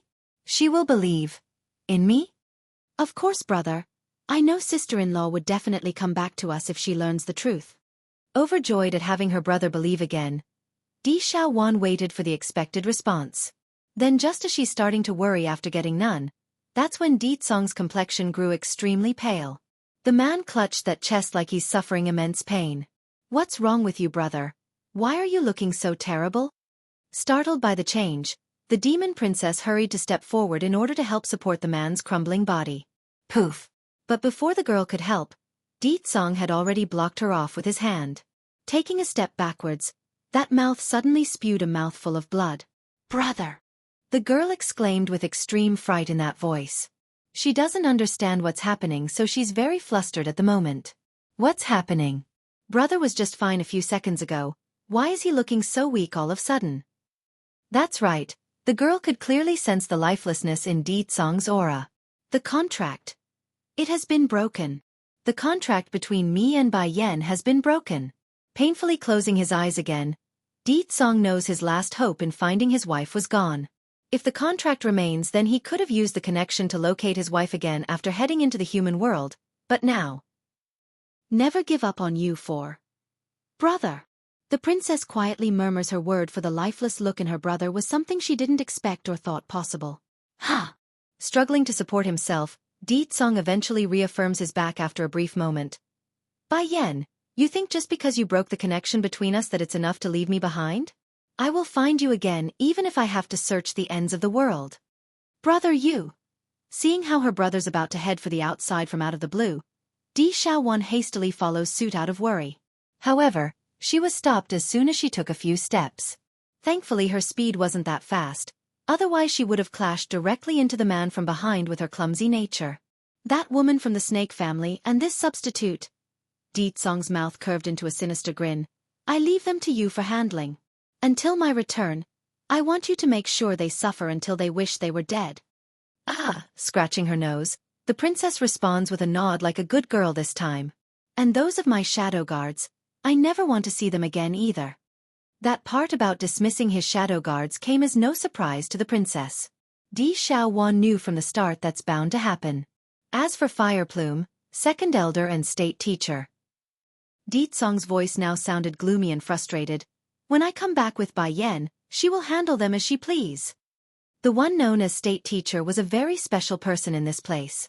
Not only does he hold a superior position to all the rest within the demon realm, he's pretty much one of the few individuals who survived all the way back to the time where everything first began. Brother, are you going to search for sister-in-law now? Blinking her big curious eyes, Di Xiaowan didn't want to be left behind while things are a mess right now. Sadly, as usual, she's been left behind in the next, for that purplish and silvery figure was gone. Xiaowan, retracting his gaze from the direction where the king has left in, state teacher shifts his attention back to the one whom he cares for the most. I'm sorry, I know this incident is the result of my carelessness. Snorting at the one whom she has always been kind to, it's clear the princess still held a serious grudge by the way she ignores him and walked away. Xiaowan. Note. I don't know why, but something just clicked in my head and I realized Di Xiaowan means Kings of the Little Clouds. I wonder why I never realized that. Too much translation pinions lately. Falling into a slight panic upon realizing he's in deep trouble this time, the charismatic man attempts to reach out and pull at the girl's sleeve. Though the act was immediately avoided with a quick step to the side, it did nevertheless stop the princess from further movement. "What do you have to say?" Despite having thousands of words in his throat in which he wants to say at this moment, he could not blurt anything out. In the end, all he could gather was a single sentence. "I'm sorry. The one you wronged is not me, it's my sister-in-law and nephew. I know you meant well by creating a substitute, but why didn't you watch over that person and allowed him to cause havoc in the public?" All watery in those big beautiful eyes, the flaring anger continues to burn. "So, to punish you, I don't want to see you for the next 10 years. Dropping the explosive decision on her suitor, she then turns away without looking back for good this time. "Oh, I'm so screwed. She is really angry at me this time. Why can't she just beat me instead of ignoring me?" The poor man thought, feeling guilty all over. "State teacher." The first elder spoke with a slight twitch in the corner of that mouth. "The princess is only saying all this due to her momentary anger. I'm sure she would come around after everything calms down a bit and when the queen and prince return safely to us." Making a bittersweet shake of his head, the charismatic man thought otherwise. "No, she is for real this time. She won't forgive me so easily." The first elder became speechless. After a good moment of silence, he eventually thought of something else to say. "The princess always listens to the queen. If you can get her highness to speak on your behalf, then I'm sure it will turn out well." Towards this one who practically kept the demon realm in order after the king went into dormancy, First Elder always held him in high regards, hence the reason for the suggestion. As for the Second Elder, "This bastard actually kept such a big mess for me, that's his own doing, he can't blame anyone for the consequences. Never give up on you, 5. "What should I do, First Elder?" Fire Plume asks with his legs shaking. "You." The First Elder casts an almost cold and reprimanding look. Didn't His Majesty say it already? When Her Highness the Queen returns, she will be the one to decide your fate. However, since you didn't mean for such outcome on your own, the fault can't be entirely on you, so at least your life is saved." Gnashing his teeth, the Birdman immediately shifts his gaze over to Xianxia, who caused all this. Against that miserable look of the snake demoness, Firebird felt an abnormal satisfaction over the picture despite his own circumstances. He's never been much of a sadist, but this time he wants the other side to burn and suffer as far as one could take it. If not for this blasted woman trying to get above her class, then none of this would have happened. Damn this bitch and her accomplice. Outside Fairy City, the gates are strong and unbreakable as usual, making the job of these two individuals in charge of guarding it all the more god-awfully boring. But then that soon changed when they saw the amazing figures slowly coming over to their spot. First was the dashing red female and the silvery fox in her arms. Then it was the little girl walking alongside with her hands holding the older woman. The two together could only be called the perfect image of an adorable daughter with a gorgeous mother. "Queen, is it really such a good idea in not letting little Rice and sister Xiao Tigress, come along with us?" Dragony asks with her big innocent eyes after seeing their destination. The little lass still hasn't forgotten the grieving face of the baby tiger when they left. There were plenty of crying and pleading. The only thing missing was the white tiger rolling on the floor throwing a tantrum. "It's inconvenient to bring them along, that's why I had them stay behind. Besides, I have reasons for sending little Rice back to the Holy Land." Eyeing down at the little missy that's holding her own hand, Bai Yen sighs and spoke in a soft voice. "And, I'm no longer the queen of the demon realm, you must change the way you address me." Staring with unsurety, the dragon girl didn't know what to do next. "But then what should I call you then, queen?" Stumped at the question herself as well, Bai Yen had to take a good moment to contemplate a proper solution. "Call me mother from now on. After we go inside Fairy City and the Misty Fairy House, your identity is no longer a member of the dragon clan, you are my daughter, a human girl. It's not anything out of the ordinary for one to bring along a demon beast, but it's definitely a big deal to have one that could talk and take on human form, especially when the one here was a dragon." "Yes, mother. Dragony will listen to you." Giggling with joy in that voice, the little naive girl loved the new way she's addressing Bai Yen. Before they knew it, the girls have arrived outside the gateway where the guards are now getting a clear look at the new arrivals. "You are Miss Bai Yen?" The more experienced man recognizes her and spoke out. Nodding in return, "I am looking for Wang Duchio." The Wang family are the official gatekeepers for the Misty Fairy House, hence their exceptional status as the #1 household around these parts. However, instead of the solemn and grandeur expected of such a prestigious house, There's only racket and cries similar to a pig squealing. Oh damn it, Pops. I am your son. Stop hitting before you actually kill me. Talk about having energy in that voice. Even the air seems to ricochet from that cry for mercy.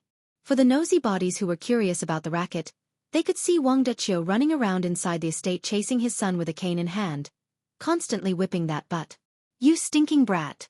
How dare you tease a good unmarried woman? How old are you to play with women? If I don't whip some senses into you this time, then I won't be Wang Deqiu. After the roaring proclamation, the man once again ups the strength and speed in that hand. Yeah. The pig squealing screams continues to rock the air. Just that this time around the chubby somehow managed to find abnormal level of strength to push his old man away when he took notice to the reddish-red female coming over. Never give up on you, 6. Save me, Sister Bai Yan, my old Pops is trying to kill me. Bai Yan? Startled at first, Wang Deqiu had to take a long look over to the indicated direction before confirming the truth of his son's word. Miss Bai Yan, how come you are here? Twitching in the corner of his mouth over the boy's crying face and clingy appearance, the middle-aged man has had to hand it to his son for being so deviously sneaky at sucking up to the female sex. Making a mild smile of her own. I want to go to the Misty Fairy House, that's why I came. You want to go to the Misty Fairy House? That's easy to do. I will go talk to my father right away and send you over. All flattery in his tone, the middle-aged man completely transforms into a proper gentleman just like his boy. But before leaving though, Wang Deqiu made sure to cast a warning glare to the chubby. It's the face of, you better behave yourself. While I'm gone lest you want some more beating. Sister Bai Yan, after you and Xiaochen stopped living next to our home, my pop's been beating me non-stop. Please take me away with you. Wiping that trickle of tear from his chubby face, Wang Xiaopeng puts on the appearance of a criminal trying to act innocent. Alright, where is boss? How come I don't see him with you? At the mention of the little steam bun, Bai Yan's hand instinctively tightened a bit over the little fox in her arms. Despite the slightly awkward mood, she nevertheless continues to smile warmly. He went back home. Oh, so Xiaochen went home with his father? Wang Xiaopeng says it with realization. I wish boss was here though, I've been missing him a lot. Due to being so preoccupied with the new friend, the chubby actually didn't notice the slightly gloomy air around Bai Yan's body when he mentioned Ditsong. Sister Bai Yan. Who is this little girl? Rubbing his hand together, the chubby smiles like a true pervert again. Of course, as any logical female, Dragony would feel disturbed by that monkey face. This is my daughter whom I just took in. He's Xiaochen's younger sister. Patting the girl's head, Bai Yan comforts the scared Missy with her gesture. Don't worry, Dragony, he won't hurt you. Only at that did the Missy feel at ease to come forward. Even so, Dragony never dared to cast an extra glance at the chubby for she's afraid the extra attention would somehow attract the other side further.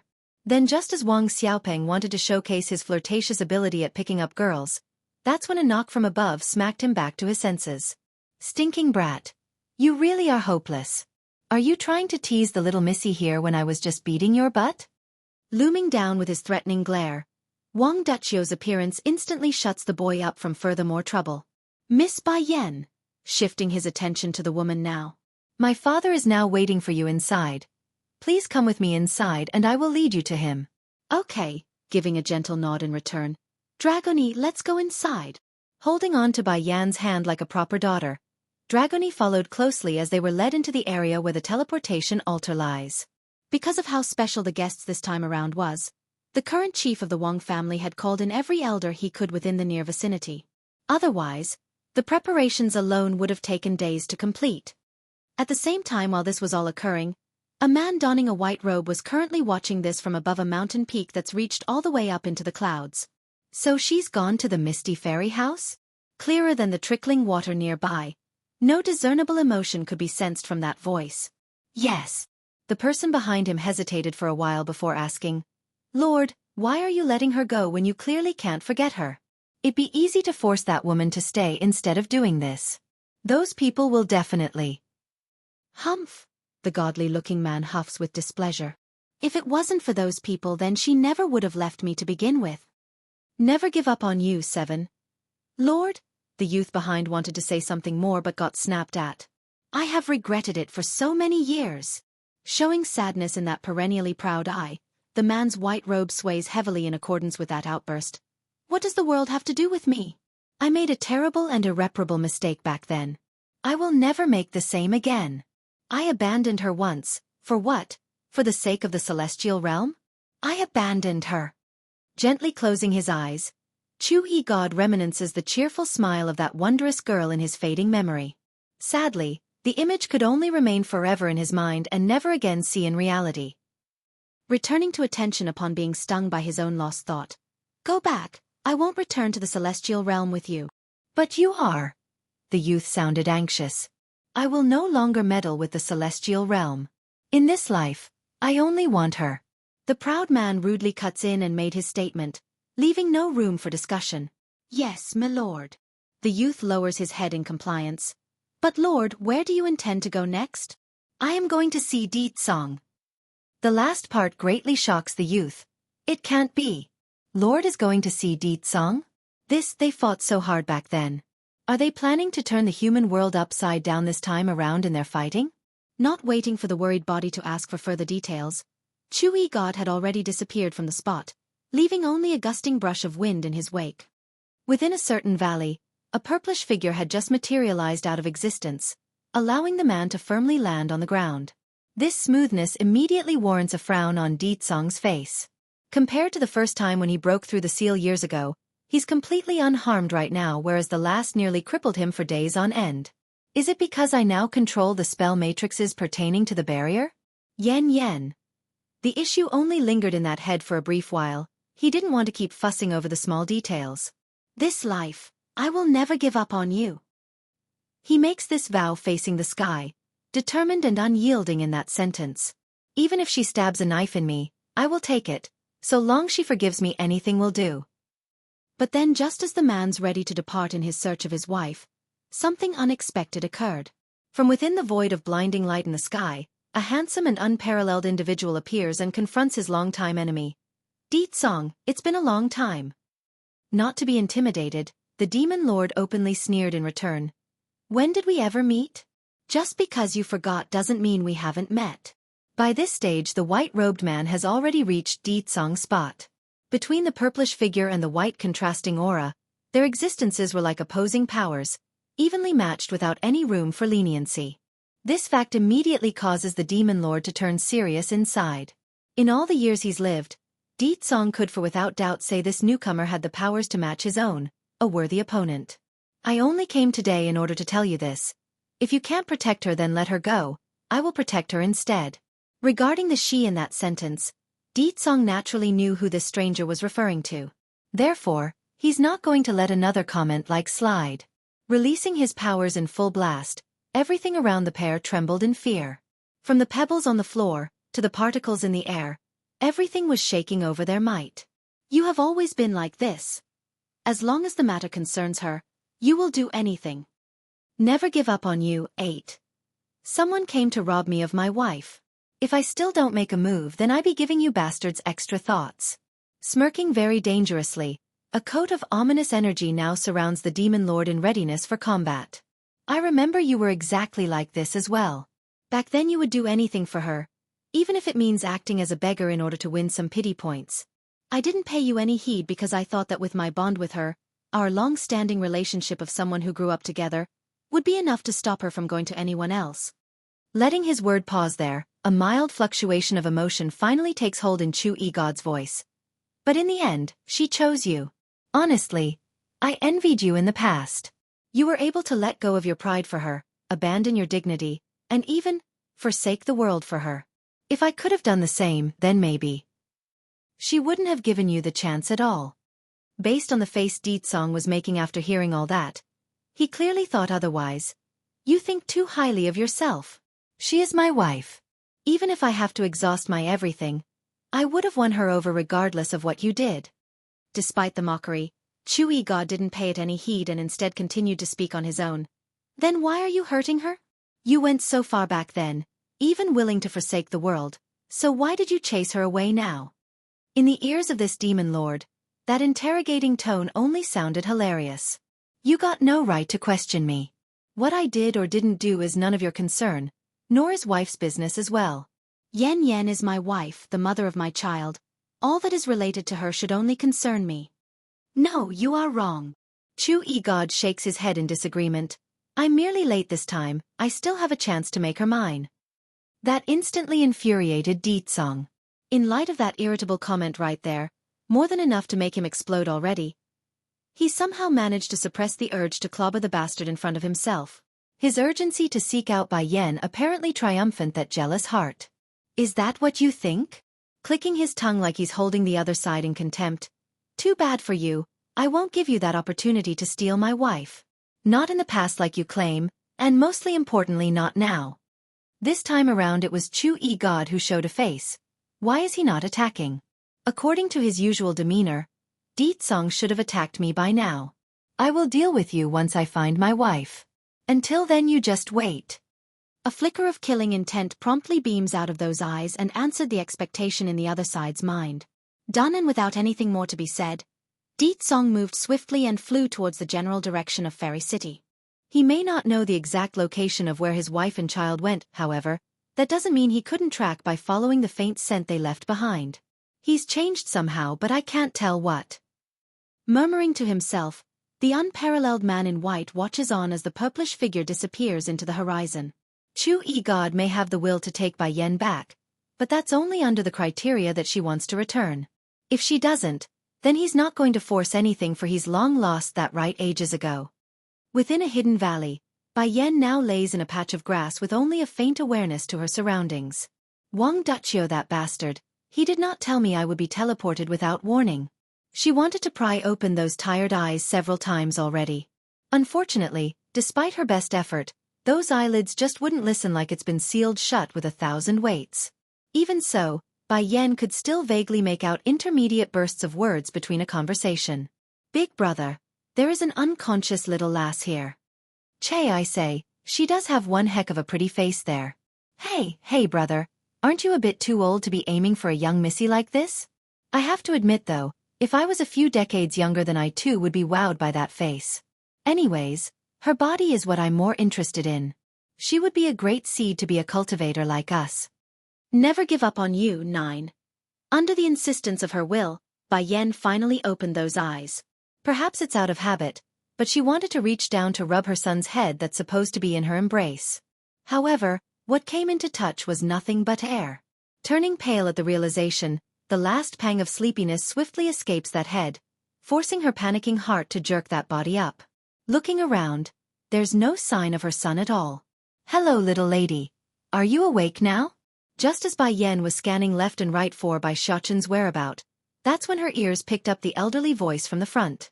Startled slightly at knowing there's others around, she peers over to the source and discovered 2 seniors of considerable age standing there smiling at herself. Are you looking for this fox? One of the seniors in white readily picks up the little critter from his side and hands it over, sending a wave of relief over to the receiving end. Bai Yan didn't hesitate at all. She moved those hands so quick that it's as if she's getting the most precious treasure in this world. Dra Dragoni. While she did recover her son, it didn't take long for Bai Yan to realize she's still missing one other child. Panicking again inside, I'm sorry for being blunt, but have you seen a little girl that should be with me? Little girl? My dear, I only saw you and this little fox here. I didn't see any little girl when we found you. The old senior wearing the white robe answers, shaking his head to indicate he didn't. Biting those lips, if Dragoni is not here, then where did she end up? Or did the teleportation process go awry and send her to another location? This isn't good. With her timid personality, she would definitely be very scared in a new and strange environment. A regret now grips the woman's heart. If she had known things would end up like this, then she wouldn't have gone soft-hearted and let the girl tag along. Lassie, you still haven't told me why you ended up in my backyard yet. The second elder in grey robe asks with a broad smile. Backyard? Bai Yan became dumbfounded. This vast forested valley is a backyard for these 2 elders? Working fast in her brain, she quickly came up with a workable story for the situation. I'm sorry, I didn't know this was someone's backyard. I only ended up here by mistake. Oh, don't worry about it. This is not an issue at all. Ha ha ha. The white-robed senior heartily laughs to soothe the mood. This is my brother over there. We are elders of the Misty Fairy House. My name is Zhongnan and he is Zhongbei. I see that your constitution is quite excellent, so I like to ask you this question. Are you interested in becoming our disciple? Bai Yan didn't answer right away and began to weigh her options. First and foremost was to locate Dragoni, of course.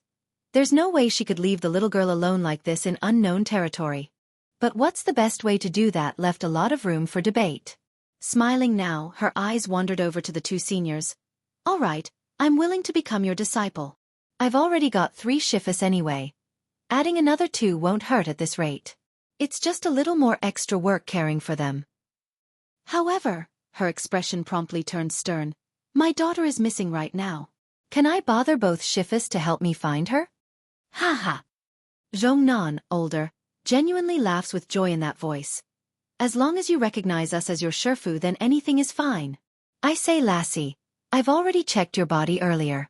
Your bone structure is absolutely amazing according to my examination.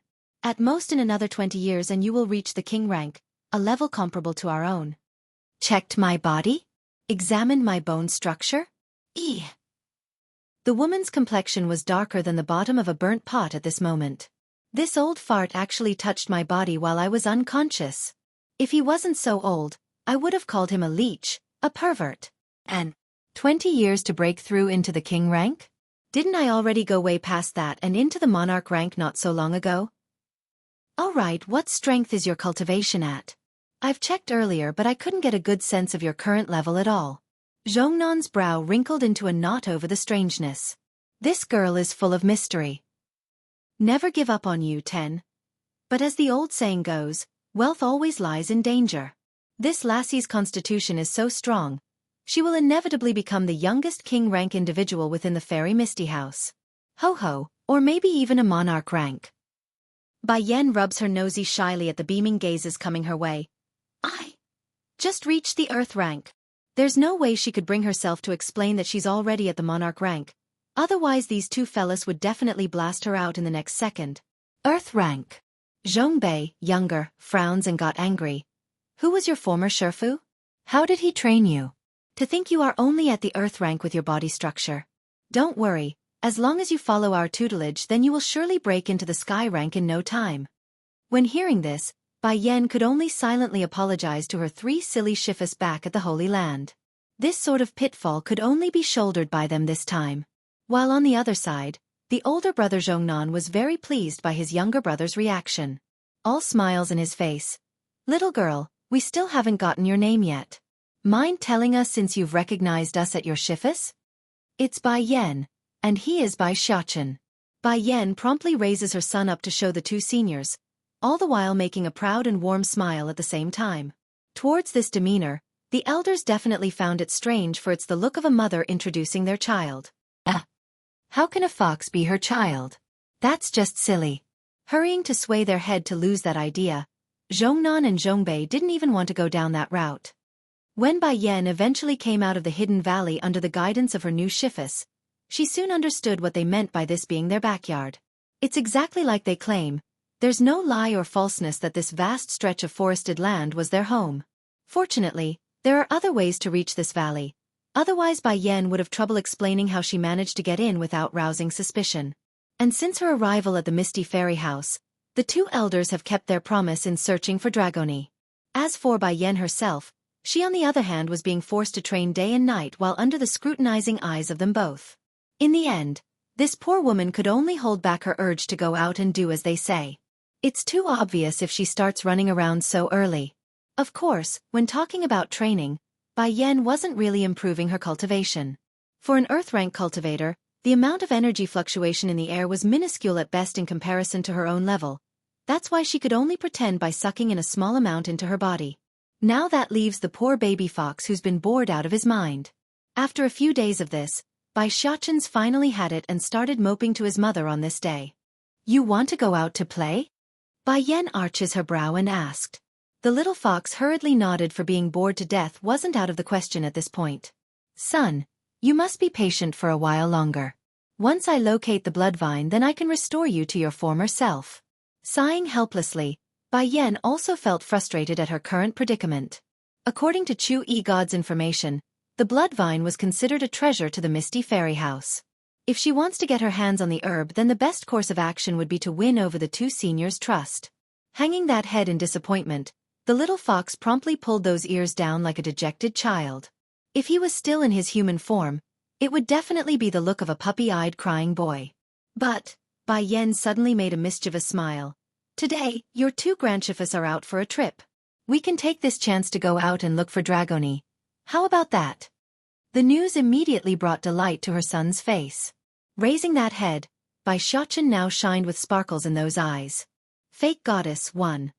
Within a luxurious mansion, a loud beast-like rock suddenly rocks the place, sending everyone inside into a state of urgency.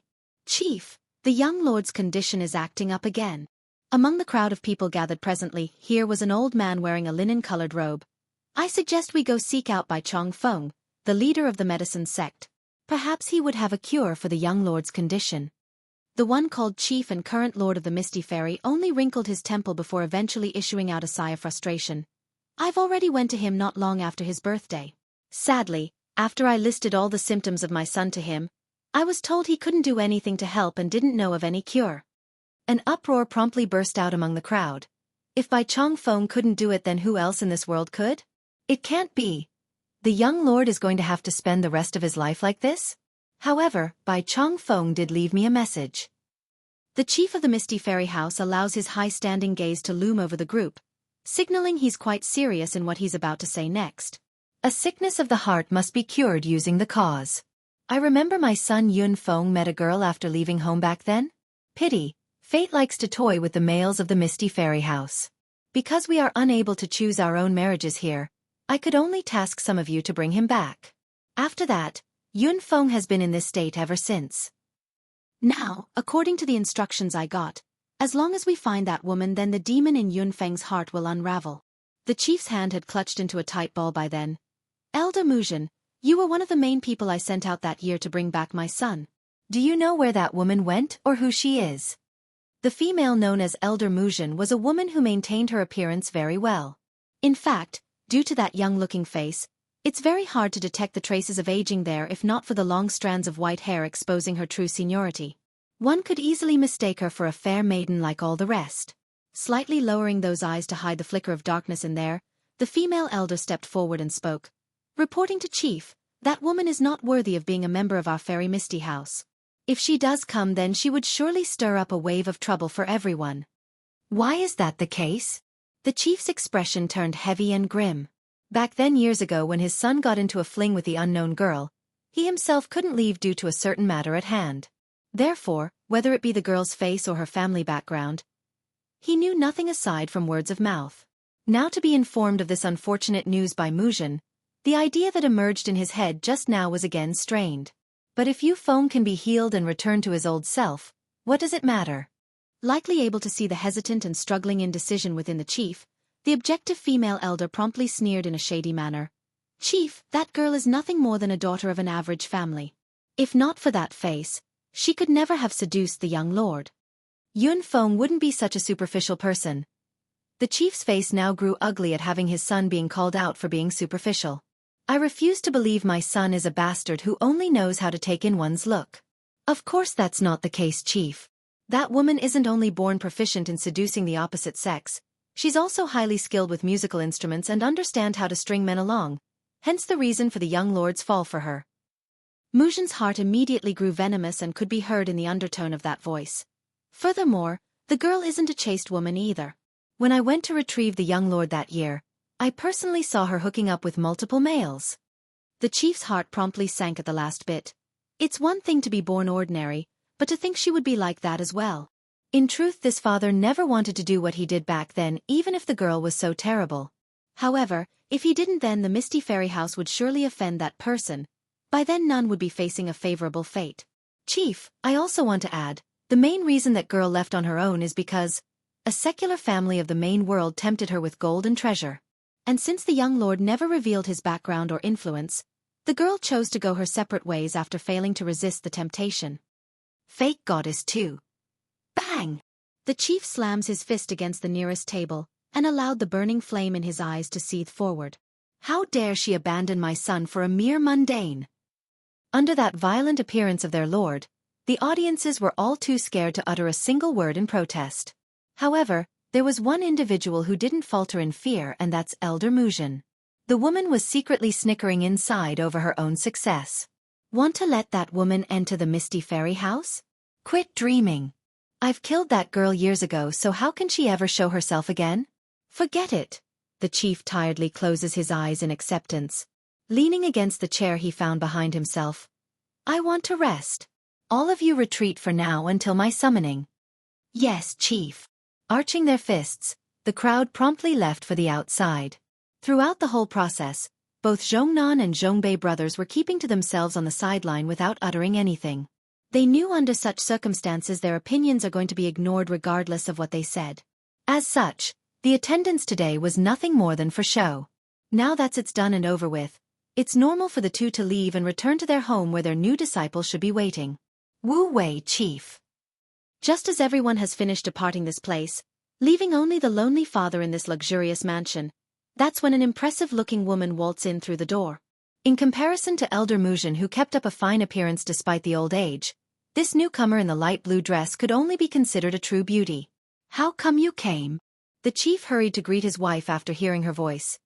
Didn't I say I will handle Yunfeng's matter? Handle? Jun Tianyu, wife, only sneered in return after hearing that.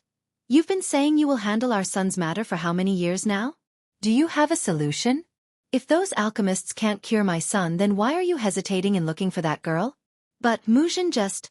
I don't care what she says or what she claims about that girl. I only know I want to save my son from his current state. The motherly instinct in Jun Tianyu was now fully coming out, causing her very existence to exude an aura of pain and sadness. Regardless of her character, I will take her into our home so long as she can turn things around with our son. Seeing his precious wife quickly devolving into a sobbing state, Chief Wei Wei could no longer contain his emotions. Hurrying to pat the woman on the back to help soothe that mood. Don't worry, I will definitely find a way. Bai Chongfeng may not be able to cure our son, but that doesn't mean other alchemists out there couldn't. I'm sure there are others who could. Fine. Jun Tianyu suddenly stared straight into her husband's eye and said, I will give you 3 months. In that time, if you can't do something about our son's condition or find an alchemist who could cure him, then I'm leaving on my own in search of that girl. 3 months? Now it was Chief Wu Wei's turn to make a frown. He only said those stuff in order to get his wife to stop crying. Who could have guessed the smart woman would use it against himself like so? Oh my goodness. Where am I supposed to find an alchemist who could rival Bai Chongfeng of the medicine sect? But then a flash of light sparked within the man's eye like he just remembered something. I remember now. Wife, Bai Chongfeng mentioned High Granddaughter is also an alchemist and a very good one at that. Maybe she can cure Yun Feng's illness. I went there before after the man's birthday, but sadly my timing was off and the girl was gone already. Really? Then what are you waiting for? Hurry and send some of our people out to search for that girl. The mother's face now glistened with hope. Even if the possibility was slim, she's not going to give up, not when it involves her son's future. Making a bittersweet smile, Chief Wu Wei could only shake his head over the woman's quick change in mood. As negative as he was over the chance of success regarding his own idea, he couldn't exactly go back on his words now. At the same time, while things were moving at the other end, Elder Muzhin had just finished returning to her own manor. Taking a sip of tea from the cup handed to her by the maid, the woman coldly snapped at the poor girl for no reason. Go call Tianling over for me. Yes, Elder. The maid swiftly retreated, too afraid to meet eyes with the mistress of the house. Not long after, a senior old man quickly walked over and respectfully arched his fist. Greetings, Elder, did you summon me? Fake Goddess 3. Tianling, did things go as I instructed back then? Is the woman really dead? Muzhin slightly narrows her eye as she asked the man. Please be assured, Elder, I've done exactly as you instructed. Not only is she seriously injured while I confronted her, she also fell off the cliff during the final moment. There's no way she could have survived from that height. That's good to hear. Heaving a long sigh of relief, the woman turned cheeky like she's done something to be proud of. And to think the chief would want to bring such a girl into our misty fairy house. Based on what can someone like that join our ranks? Moreover, the young lord is the one fancied by the goddess. A spark promptly flashed within the Tianling's eye at the mention. Elder, it's been many years since then. I'm sure the goddess has long given up on the young lord. Why don't you? Outrageous! The woman snapped, roaring out at the implication of those words. I am an elder of the young master. How dare you imply I would have ulterior motives against him? Those words must never be mentioned again. It's true this elderly old woman has fanciful ideas about Yun Feng, young lord. However, that's something she could never bring to the surface. Forget about the chief or his wife. Even the other elders in the Misty Fairy House would gun for her life if they ever learn of this. But logic has never been a strong point when it came to the female sex, especially regarding the affairs of love. This Mujin understand everything.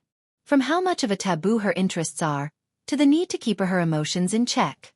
Nevertheless, the grudge of not being able to show or win the man's heart just because she's older by a whole generation still nudges at her inner heart. You retreat first. Remember, one can freely eat to their heart's content, but words can never be spoken without forethought. Clenching her fist over the warning, Elder Mujin hides the flicker of killing intent swimming through her eye. Tianling knows too much about me. I must remove him before anything leaks now that the chief is becoming increasingly more wary of the past event. No one must know what I did. At the same time over in the celestial realm, a group of young men and women was currently holding a gathering. Of course, what good would a party be if there's no maids around to service them? Though most of the service ladies are hardly worthy to be called beauties, they are perfectly adequate to be called dainty in their appearance. However, there was one wearing a green maid dress who did stand out among the crowd with her superb smile. Sir, allow me to pour the tea for you. In order to show herself, the woman wearing the green dress went ahead to ready the teapot. Unfortunately for the lady though, perhaps it's just bad luck or carelessness, a droplet of the fluid inside the pot ended up spilling over during the process and landed on the young man's hand. Hiss! Without surprise, the young man promptly slapped the woman's face after being tinged, causing the unsuspecting female to jerk backwards in painful fright. Useless thing, you can't even pour tea properly. Scram, I don't want to see you around here. The young man roars. Yes sir, right away. The woman in green hurries to do as told, all the while trying hard to keep those tears from trickling down. But then as soon as she's walked out the door, that's when her true character showed itself. No longer innocent or sad, there's only a cold stern look. These bastards, only knowing how to bully us who have no status in the celestial realm. No matter, I may be a lowly maid here in the realm of gods, but in the world below, I am the supreme being. Smirking proudly now, it's been a while since I went down there, guess it's time I made a visit to accept their worship. The ability to transfer her avatar into the human world was something this maid accidentally came across. Aside from the bosses in the celestial realm, it's likely only she knows the method to transverse between worlds. That's why she would go from time to harass the mortals. It gives her a sense of existence and a way to comfort that injured heart. To think, the one whom the members of the Misty Fairy House treated as a deity all these years would turn out to be nothing more than a maid. If they ever learn of this truth, what would they think? Fake Goddess 4. At this time the members of the Misty Fairy House are currently gathered in wait by the altar, their eyes filled with worshipping light as they waited. Suddenly, a beam of green light materializes from above and descends to the ground, revealing the fairy-like woman in green. Greetings to the goddess. Aside from Jun Tianyu, mother, who did not come to pay her worship, everyone else has now taken to their knees in a squatting position. The fairy in green makes a faint nod in return before arching her inspecting brow. I've come today with only one goal in mind. Has Yun Feng recovered yet? If so, I want to take him away with me this time. Chief Wu Wei grew hesitant and didn't answer for a while. Yun Feng hasn't recovered yet. Please goddess, have mercy on him. What do you mean by have mercy? The woman in green grew furious and snapped back. Are you implying my kind act of taking him with me is an evil deed? This is an act of goodwill from my part, do you hear me? Or are you deliberately trying to hide him from my eyes by pretending he's unwell? Humph, I've recently heard Yun Feng was in a relationship with some woman out there. Is that true? Shocked by the last comment, Chief Wu Wei didn't know where the goddess got that information from and was now starting to show a pang of panic in his demeanor. I don't know what kind of magic she used to seduce Yun Feng, but know this, a mere mortal can never compare to a goddess. The maid continues to put on a facade of a high-standing deity despite being a lowly servant herself. Goddess. Chief Wu Wei was now openly frowning. In all the years you've come to us, we've been nothing but respectful out of you being a goddess. However, Yun Feng is my son. Can't you spare him? When recalling about the horrid state his son was in due to this so-called goddess, this father would immediately get riled up inside. If not for this woman, then my son would never have turned into his current miserable state. Impudence! The maid glares fire over the implied offense. Nothing but ants, how dare you bunch resist me? I, a goddess, is doing all of you a favor by merely being in your presence. Even those lord deities in the celestial realm must bow down to me when meeting me. And what are you? Despite the bead of sweat coming off of Chief Wu Wei's forehead, the man didn't waver and refused to give in. Do you know about the great war between demons and gods a millennium ago? The maid suddenly starts yapping on with her mouth and brought up a story of old. The demon and god war happened only because of a single woman. She's the mistress of the 4 great sacred beasts, and I am that very woman. Now do you all get it? Whether it be the demon realm or celestial realm, all must surrender under my feet. As for you all, humph, nothing but lowly existences that can't even be worthy to lick my feet. Perhaps it's due to her own arrogance and assumption that none from the celestial realm would descend upon the mortal world. Plus the demon realm has been sealed off for ages already. Therefore she had no reason to believe her lies would be found even if she exaggerated things to unrealistic level. Sure enough, the hearts of those present were all shaken by the proclamation. They didn't dare to doubt the woman's word at all and just wholeheartedly believed the story. But I had no interest in any of them from the start. It's they who kept entangling around me. Now be grateful that I'm interested in Yun Feng. Otherwise none of you could even kneel before me. If one's nose were to suddenly grow longer over every lie they made, then this deceitful maid would surely have a nose longer than any being in existence. However, I'm a kind-hearted goddess, so I will give you all a second chance. In half a month, that's my limit. Afterwards I will return again for him. After saying this, the figure of the woman promptly disappeared like she's never there to begin with. Of course, the main reason this deceitful wench left wasn't because she's done spouting her nonsense. Rather it's because her real body back in the celestial realm had just been beaten silly by those young lords and misses. As such, she had no choice but to retract her avatar lest she's discovered by the sharp-witted ones. Youth Exchange, 1. Isn't today's Youth Exchange event being held on the dragon boat nearby? Let's go have a look. I'm sure it will be very exciting and fun to watch. Oh yes, let's go. I heard this time the precious disciple of Elder Muzhen is also attending. From the rumors I've heard, her alchemic skills are top-notch and is very likely to become the next Bai Chong Feng from the medicine sect. Youth Exchange? In the middle of the main street, Bai Yan's footsteps had just stopped after overhearing the passerby's conversation. Stroking the little fox's fur, she curves the corner of her mouth upwards. Do you also want to go? Naturally the little critter nodded vehemently. Showing water in his puppy eyes, the kid looks up hopefully and easily won the battle. All right, we will go take a look then. Perhaps Dragony would like such events too and we could find her there. At the end of the day, Bai Yan only wanted to try her luck to see if the missing lass would wind up at such a place. If she's going to aimlessly wander the streets, then it's better to try at a big event where plenty are gathered at once. Then all of a sudden, the mother felt a slight tingle in her hand. It was her son licking the palm of her hand. For a moment, Bai Yan actually fell into a trance and remembered back to the first days of her son being born. Back then the boy was still in his fox form as well. Don't worry my son, I will definitely help you recover. Bai Yan's embrace tightens a notch as she brought the fox up to her cheek for a calming hug. No one can separate us. I won't let them. Dragon River, the prescribed location where the dragon boat was moored. According to legends, it said that the river was once home to a dragon, hence its name. Just that it's been many centuries since there's been a sighting. At the moment, 2 guards were busy inspecting the visitors with careful scrutiny as the guests boarded the luxurious-looking river boat. If one didn't have a slip, then they wouldn't be able to get on, it seems. Son, why don't I take you to some other places to look around? The event requires an invitation before being allowed inside. There's not much to see anyways.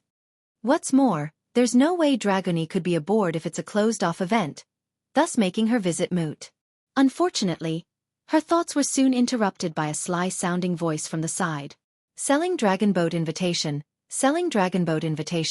only needs 10,000 gold for it. If you don't buy then it's your loss. 10,000 gold. 10,000 gold for an entry slip. Talk about worse timing. Going dark in her face, Bai Yan turns to the owner of that voice where a sly-looking fatty was holding several invitations in the air with his sloppy hand. The guy was calling out to the coming crowds of people in order to sell his product like those in the market. then asked if the ominous feeling in her mind was destined to come to light. Bai Yan suddenly felt a tug at her sleeve. It was Bai Shachen using his puppy eyes and paw to indicate he wanted one of those from the fatty.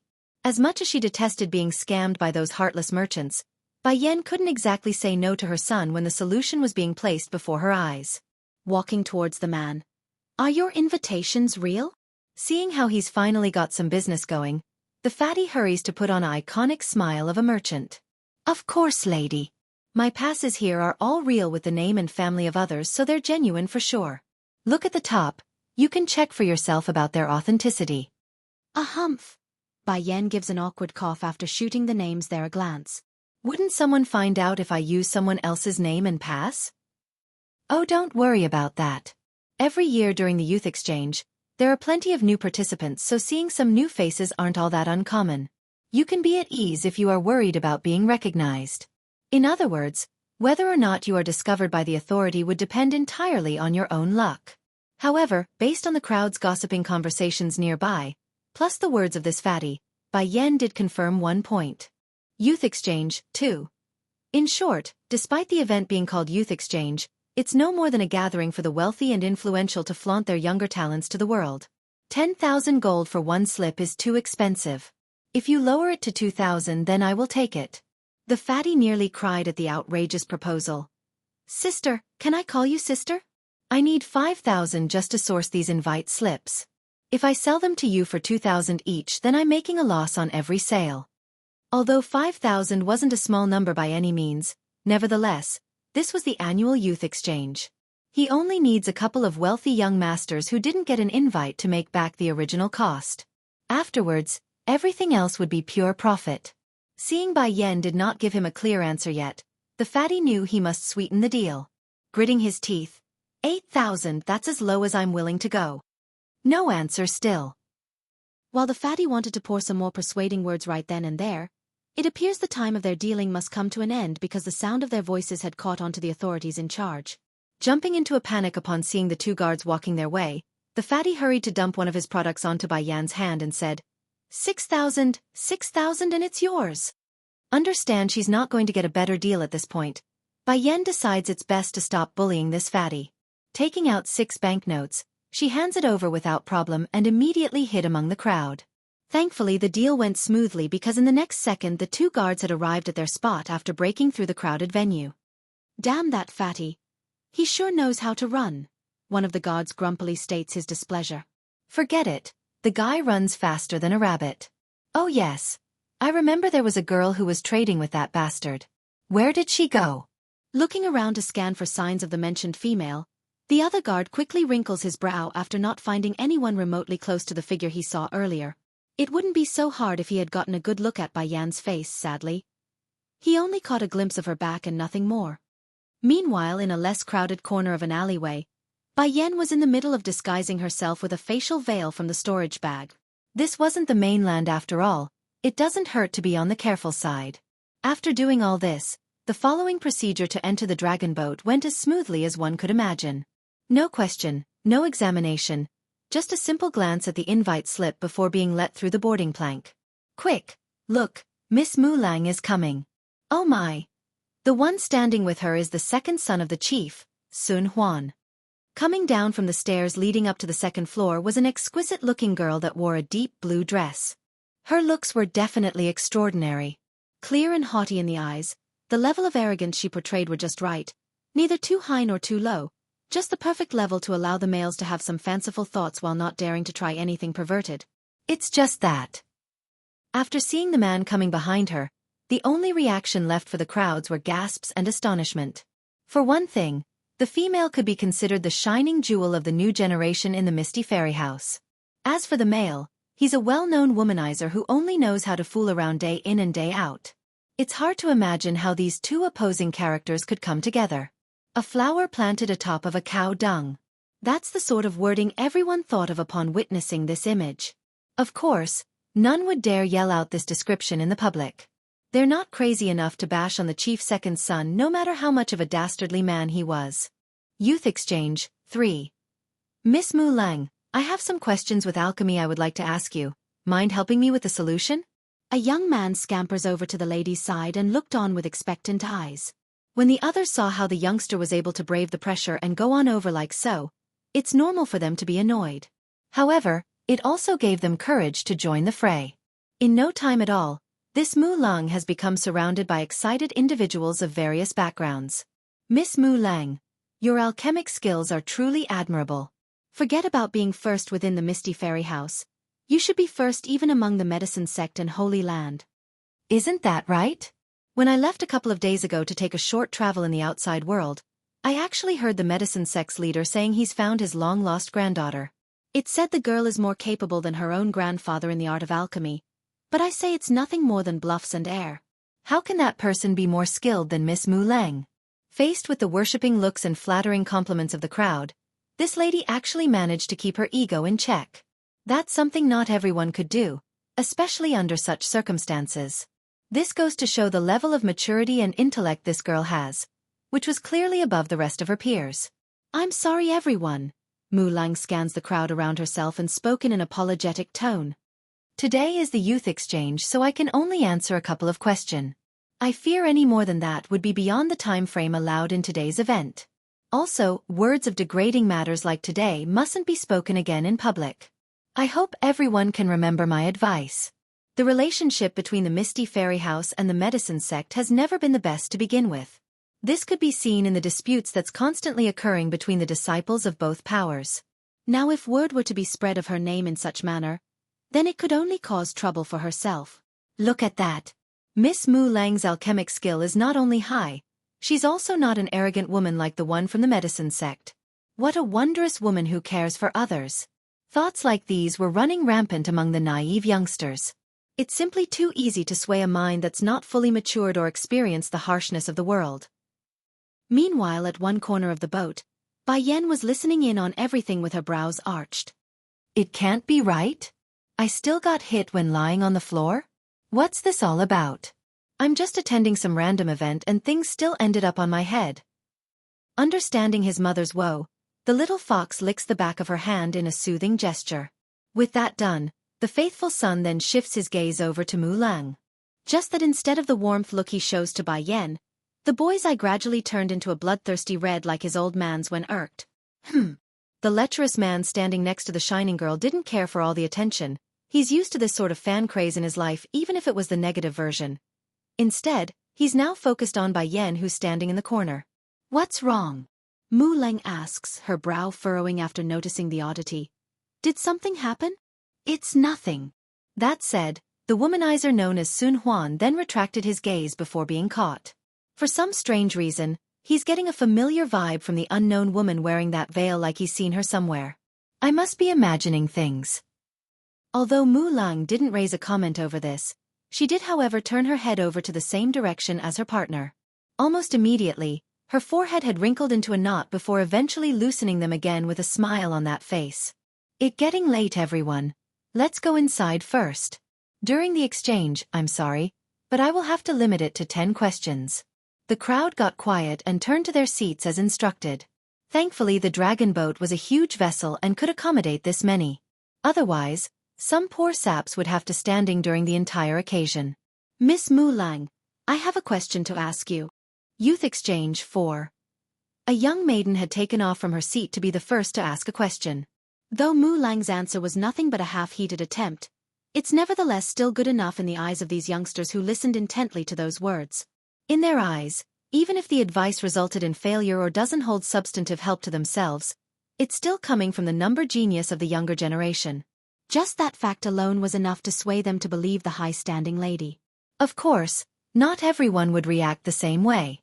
Bai Yan's heard everything from her location, including the answers to the rest of the questions, and her only response was a shake of her head in disappointment. Among the 8 questions answered thus far, Mu Lang managed to answer 5 of them correctly.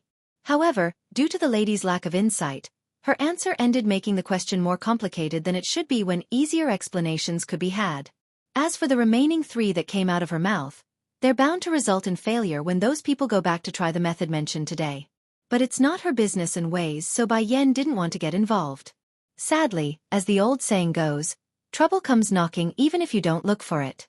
Due to Sun Huan's extra attention from earlier, Mu Lang herself had also taken extra care to pay a closer look at Bai Yan whenever she could. So, when the woman unintentionally shook her head in disappointment after hearing the eighth answer, it immediately fell into the eyes of the shining girl on the stage. Pausing in her speech. "You there, why are you shaking your head after my answering? Could it be, miss, are you disagreeing with my findings? If so, please enlighten us here today. I'm a very open person and is fine with criticism." In actual fact, Mu Lang does hold a lot of confidence in her own knowledge regarding matters of alchemy. Therefore, this was her form of retaliating against the mockery of others. Well, mockery in her eyes anyways. For a moment, everyone's eyes were now focused on the indicated woman who's wearing the facial veil. "Which family are you from? How can you be so rude? It's not every day a famed alchemist is willing to answer our dilemmas. If you are here, then you should just quietly listen. Why shake your head?" That's right. Mu Lang is the #1 person in the Misty Fairy House, so her advices couldn't be wrong. Even if you envy her, you should still try to hide it and not make your thoughts so obvious. Otherwise you will just be left behind and tossed overboard, you know. Everyone's clearly disgruntled by Yan's interruption, so their gazes are now cold and angry, like the fault lies entirely on her. Seriously? I just got hit for the second time even though I'm lying down. Pausing in her fingers that's caressing the little fox, Bai Yan curves the corner of her mouth into a smirk. #1 person? According to my memories, I thought the #1 person is Yun Feng, the eldest son of the current chief. Ha ha! The young man who spoke out first with the taunts began to laugh humorously. Yun Feng? That's from the older generation. For our generation, the #1 spot unquestionably lies with Miss Mu Lang. In actual fact, everyone present understood the only reason Mu Lang could be called the #1 genius of the Misty Fairy House was due to her Shifu being Elder Muzhen. Coupled this fact with the lack of a third-generational heir thus far, it's normal for everyone to recognize this lady as the strongest contender right now. What's more, even if the current chief's 2 sons had a child, that's for the next generation, so it's no threat to them who are now mostly in their teens or coming close to adulthood. Oh! Bai Yan continues to smile meaningfully. Then what if the second young master of the Misty Fairy House had an illegitimate child from the outside? Would her position as the #1 person still stand? Humph. Hearing the topic being diverted to himself now, the womanizer hurried to cut unless some bad rumor starts spreading. Holding up his hand to gain everyone's attention. I know I can be quite the womanizer and definitely spent a lot of nights with various women. However, I must make one point clear. I do not have any children of my own yet. Had many women, but no children? Bai Yan cocked one of her brows in an inspecting fashion. Then shouldn't you go have yourself checked out by now? There's an alchemic master right beside you. Why not have her take a look to give you some treatment? Since others are deliberately throwing the fault above her head, then it's only normal for Bai Yan to turn things around and shift it back to someone else. She's never been a person who takes bullcrap without retaliation. Youth Exchange 5. Originally the womanizer had wanted to take a sip of water then to help soothe some of the pressure off his back, but to suddenly hear that dastardly comment from out of the blue, he just couldn't take it anymore and splurged the liquid right out of his mouth. Do we have a grudge or something? Why is she gunning for me at every turn? The man eyes the veiled woman with a blaming look. Unbeknownst to Xian Huan, they really do have a grudge between them both, and a heavy one at that. Unfortunately for this man though, no matter what he did to think back to the past, he just couldn't recall who this strange woman was or if he knew her for that matter. All of a sudden, a single face popped into his head after working it so hard. It's a peerless contour of a gorgeous young lady who causes his balls to hurt upon thinking about her. The incident happened years ago when he made a trip to the outside world. He incidentally met a young lady who definitely had quite the look. That's why he went up to her in hopes of teasing her a few words and even took the opportunity to give a slight touch of the face. For that mistake, he paid a dear price of having his balls kicked out by one full sweep of the leg. As a result of that incident, this womanizer never dared to leave the Misty Fairy House again. He's still having traumatic nightmares because of the brutality he faced that day. Compared to the mean and cruel world out there, he would rather enjoy his life in the warm embraces of the kind and gentle ladies of his home. It's just that. In comparison to the woman in front of himself right now, the lassie from back then was very frail and thin, while this one here had the assets of a fine beauty. They couldn't possibly be the same person in his view. But the major giveaway was the lack of a child. The lassie may be young back then, but she already had a baby son that's inseparable from her side. Miss, Mu Lang's face may be frowning, but her voice remains polite despite the fact. I never claimed to be the #1 person of my generation. That's merely a title others gave me. In my opinion, strength speaks for everything. Whoever is more capable should have the right to speak. Now please keep quiet while I speak and not interrupt me again. While the audience continued to give Bai Yan the stink eye, their gazes are now gleaming with admiration towards the proud lady who kept insisting the fault lied on others. What an amazing woman Miss Mu Lang is. Someone is clearly coming to provoke her at the doorstep, yet she can still treat them with courtesy. How many people out there can do something so gracious?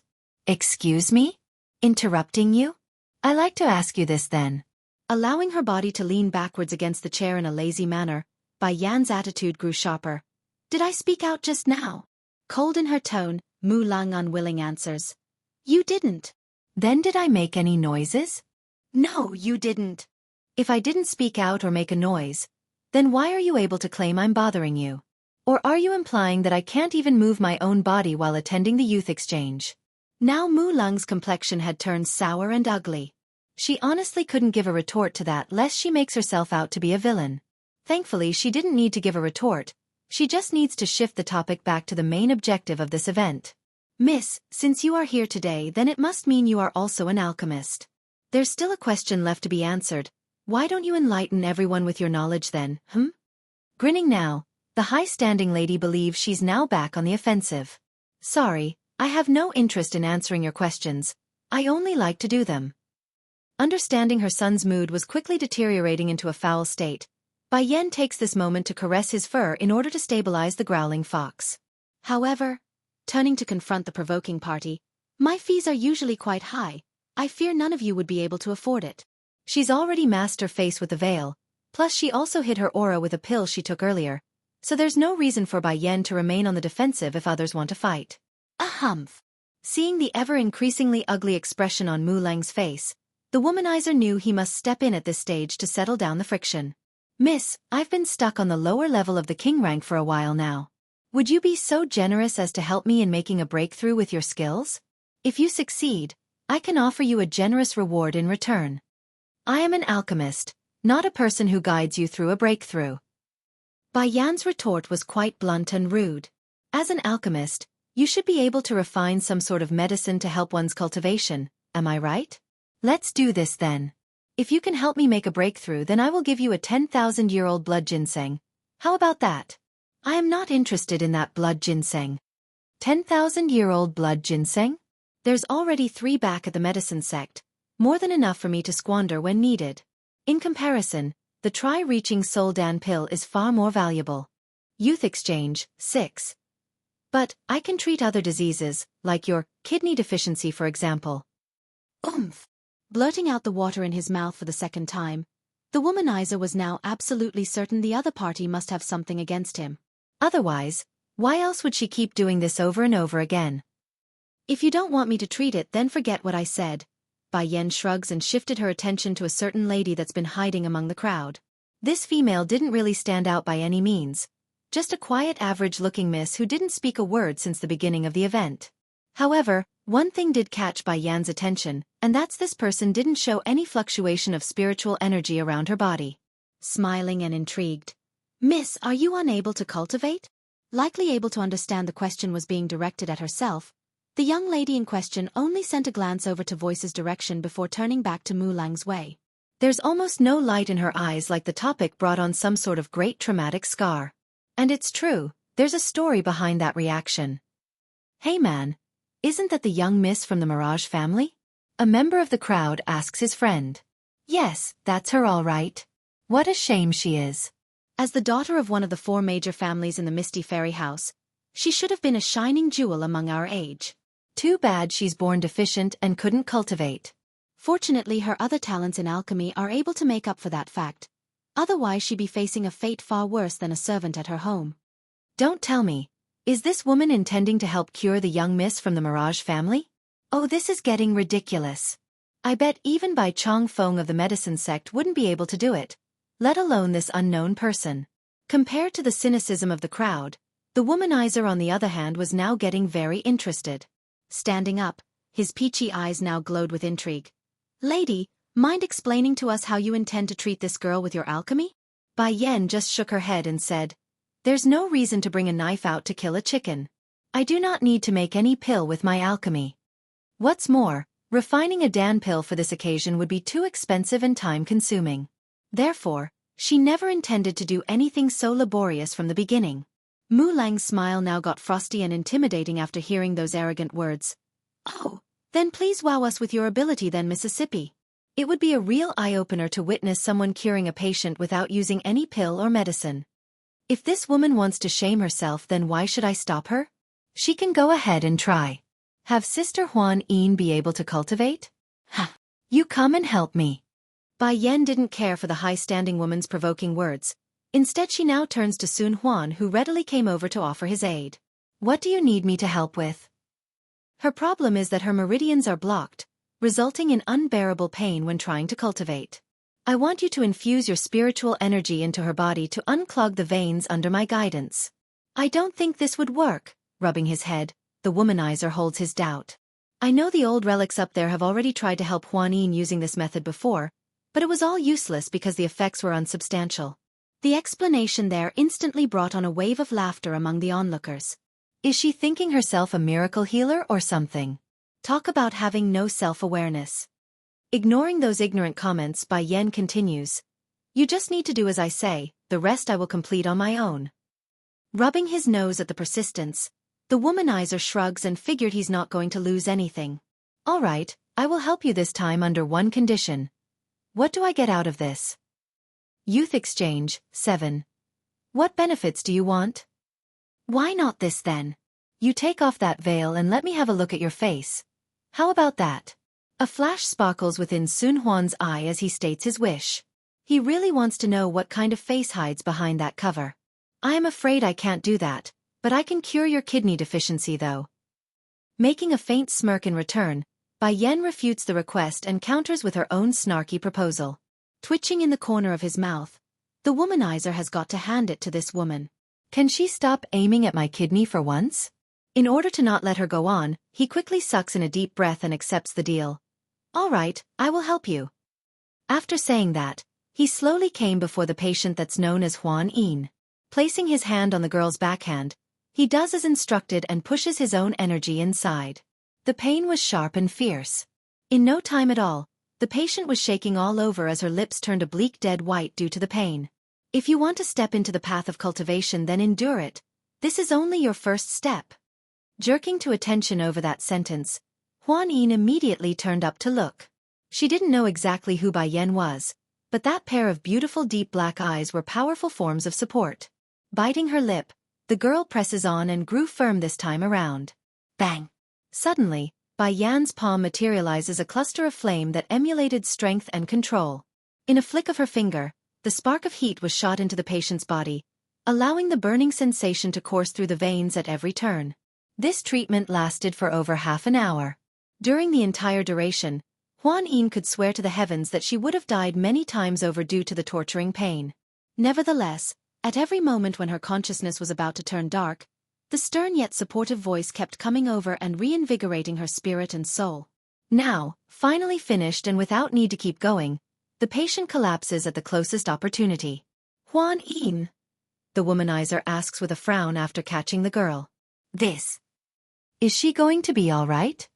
No matter what, Huan Yin was still his niece, so the man must hold some responsibility here. Otherwise, he won't have a good excuse to explain to his mother, who's also from the Mirage household originally. Restore her blood with a Vitality Dan pill. Here, feed her this and then have her try absorbing some of the energy particles in the air. Taking the beady little thing from the woman's hand, the womanizer hurried to stuff it into his niece's mouth.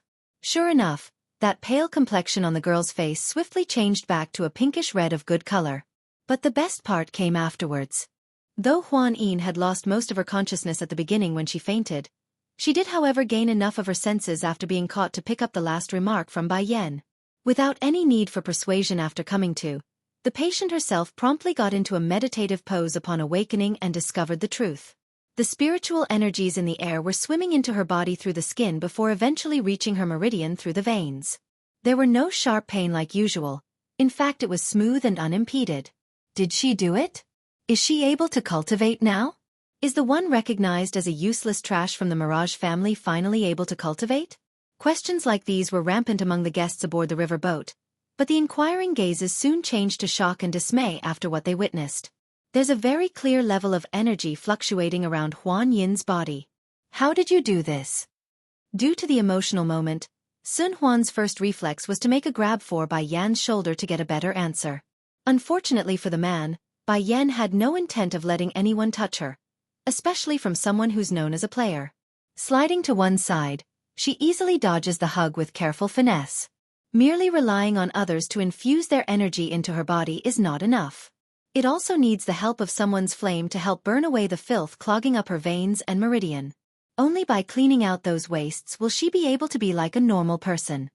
Pausing for a moment to think on her next part of the explanation, Bai Yan didn't want to blow it out of proportion. It's just that no one would dare to perform this kind of experiment because they would very likely burn away her meridian in the process. It's true the procedure is risky to most, but if the controller has a firm grasp of his powers, then the risks are superficial at most. Youth Exchange, 8. An uproar explodes out of the crowd. Thank you so much. Huan Yin's voice was filled with emotion as she reached for Bai Yan's hand to give her gratitude. There's so much things she wanted to say right now but didn't know how to express herself. I don't know what more to say. Without you, I would never have been able to cultivate in this lifetime. Eventually that heartfelt voice had devolved into a whimpering cry, indicating how much this truly meant for the girl who's been mocked numerous times behind her back. Sure, Huan Yin's ability in alchemy may be very high, much thanks to her own effort, but make no mistake, being unable to cultivate remains a huge regret that she couldn't shirk off. But now, Bai Yan has saved her. So how could she not be excited? You don't have to thank me. If you want to thank someone, then thank Sir Xian Huan here. It's he who used a blood ginseng to save you. At first the womanizer still didn't process what she meant by that due to the suddenness of the claim, but that soon changed to an exploding jump into the air. Hey! When did I promise to give you the ginseng? Just now, she smiles like a fox in return. I promised you a blood ginseng only if you could help me make a breakthrough. You didn't do that, so why should I give you it? Rubbing her chin like she's musing the logic in that. A blood ginseng is too cheap for me to help you make a breakthrough. However, it's more than enough to help Miss Huan Yin here. For someone who claims to be a friend of all women, aren't you being a bit petty? Grinding his teeth at being put in the spotlight, the womanizer never thought he'd be taken advantage of like this, not after spending the last 20 years having his way in life. Fine, I can give you the ginseng if you like, but you must let me have a look at your face. Without giving any time for the other side to refuse, Sun Huan wanted to take the chance to jump the gun.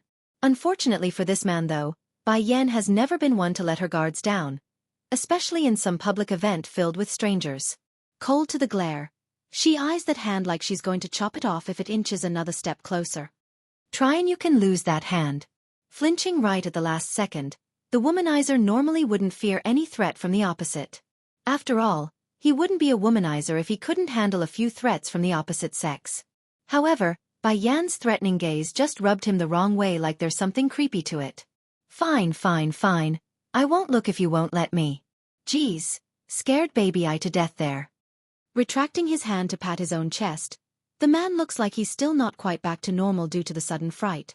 Now it's Bai Yan's turn to feel creeped out. Getting goosebumps all over, she didn't expect something so corny and hair-raising to come out of someone so old. At least don't act like a child when you're one of the oldest here. Against the picture of the two fluttering around her opponent's side, the high-standing woman who started all of this didn't look so good. In particular was the fact that her pursuer had just pretty much ditched her for this nobody. Sure, she doesn't like the guy to begin with, but that doesn't mean it's all right to let others take what's supposed to be hers. Then just as Mu Lang was ready to open that mouth in order to attract attention, a loud rocking suddenly shook the boat and cut her off. What happened? Why do I feel like something is hitting the boat from underneath? A random person from the crowd exclaims. Don't scare me, what could be in the water? It must be your illusion. Another man voices his fear and looked like he's about to faint.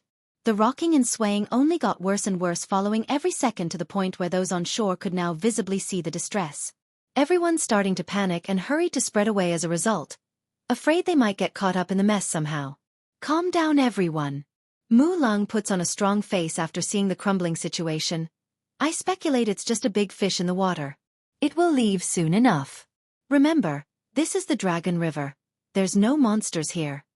But I heard there's supposed to be a dragon living in the river. The young man who cried out earlier in terrible fright calls out this fact.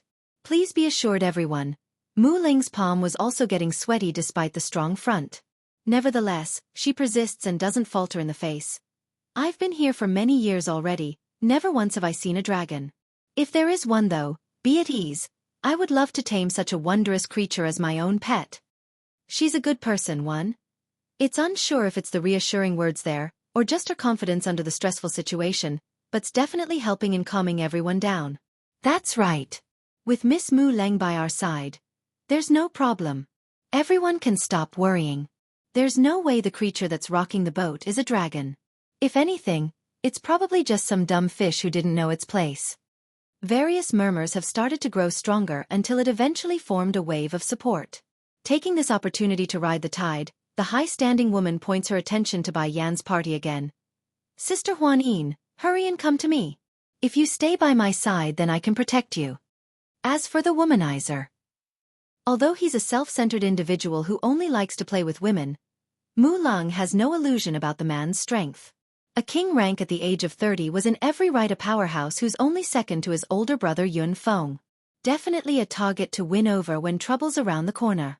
Huan Yin naturally refused the offer by shaking her head profusely. She's not so ungrateful as to abandon her savior, so she's clinging hard onto Bai Yan's hand right now. If so, then I can't do anything about that anymore. Those who wish to follow me should come to my side now. If anything happens in a bit, I will use all my power to protect them from whatever happens.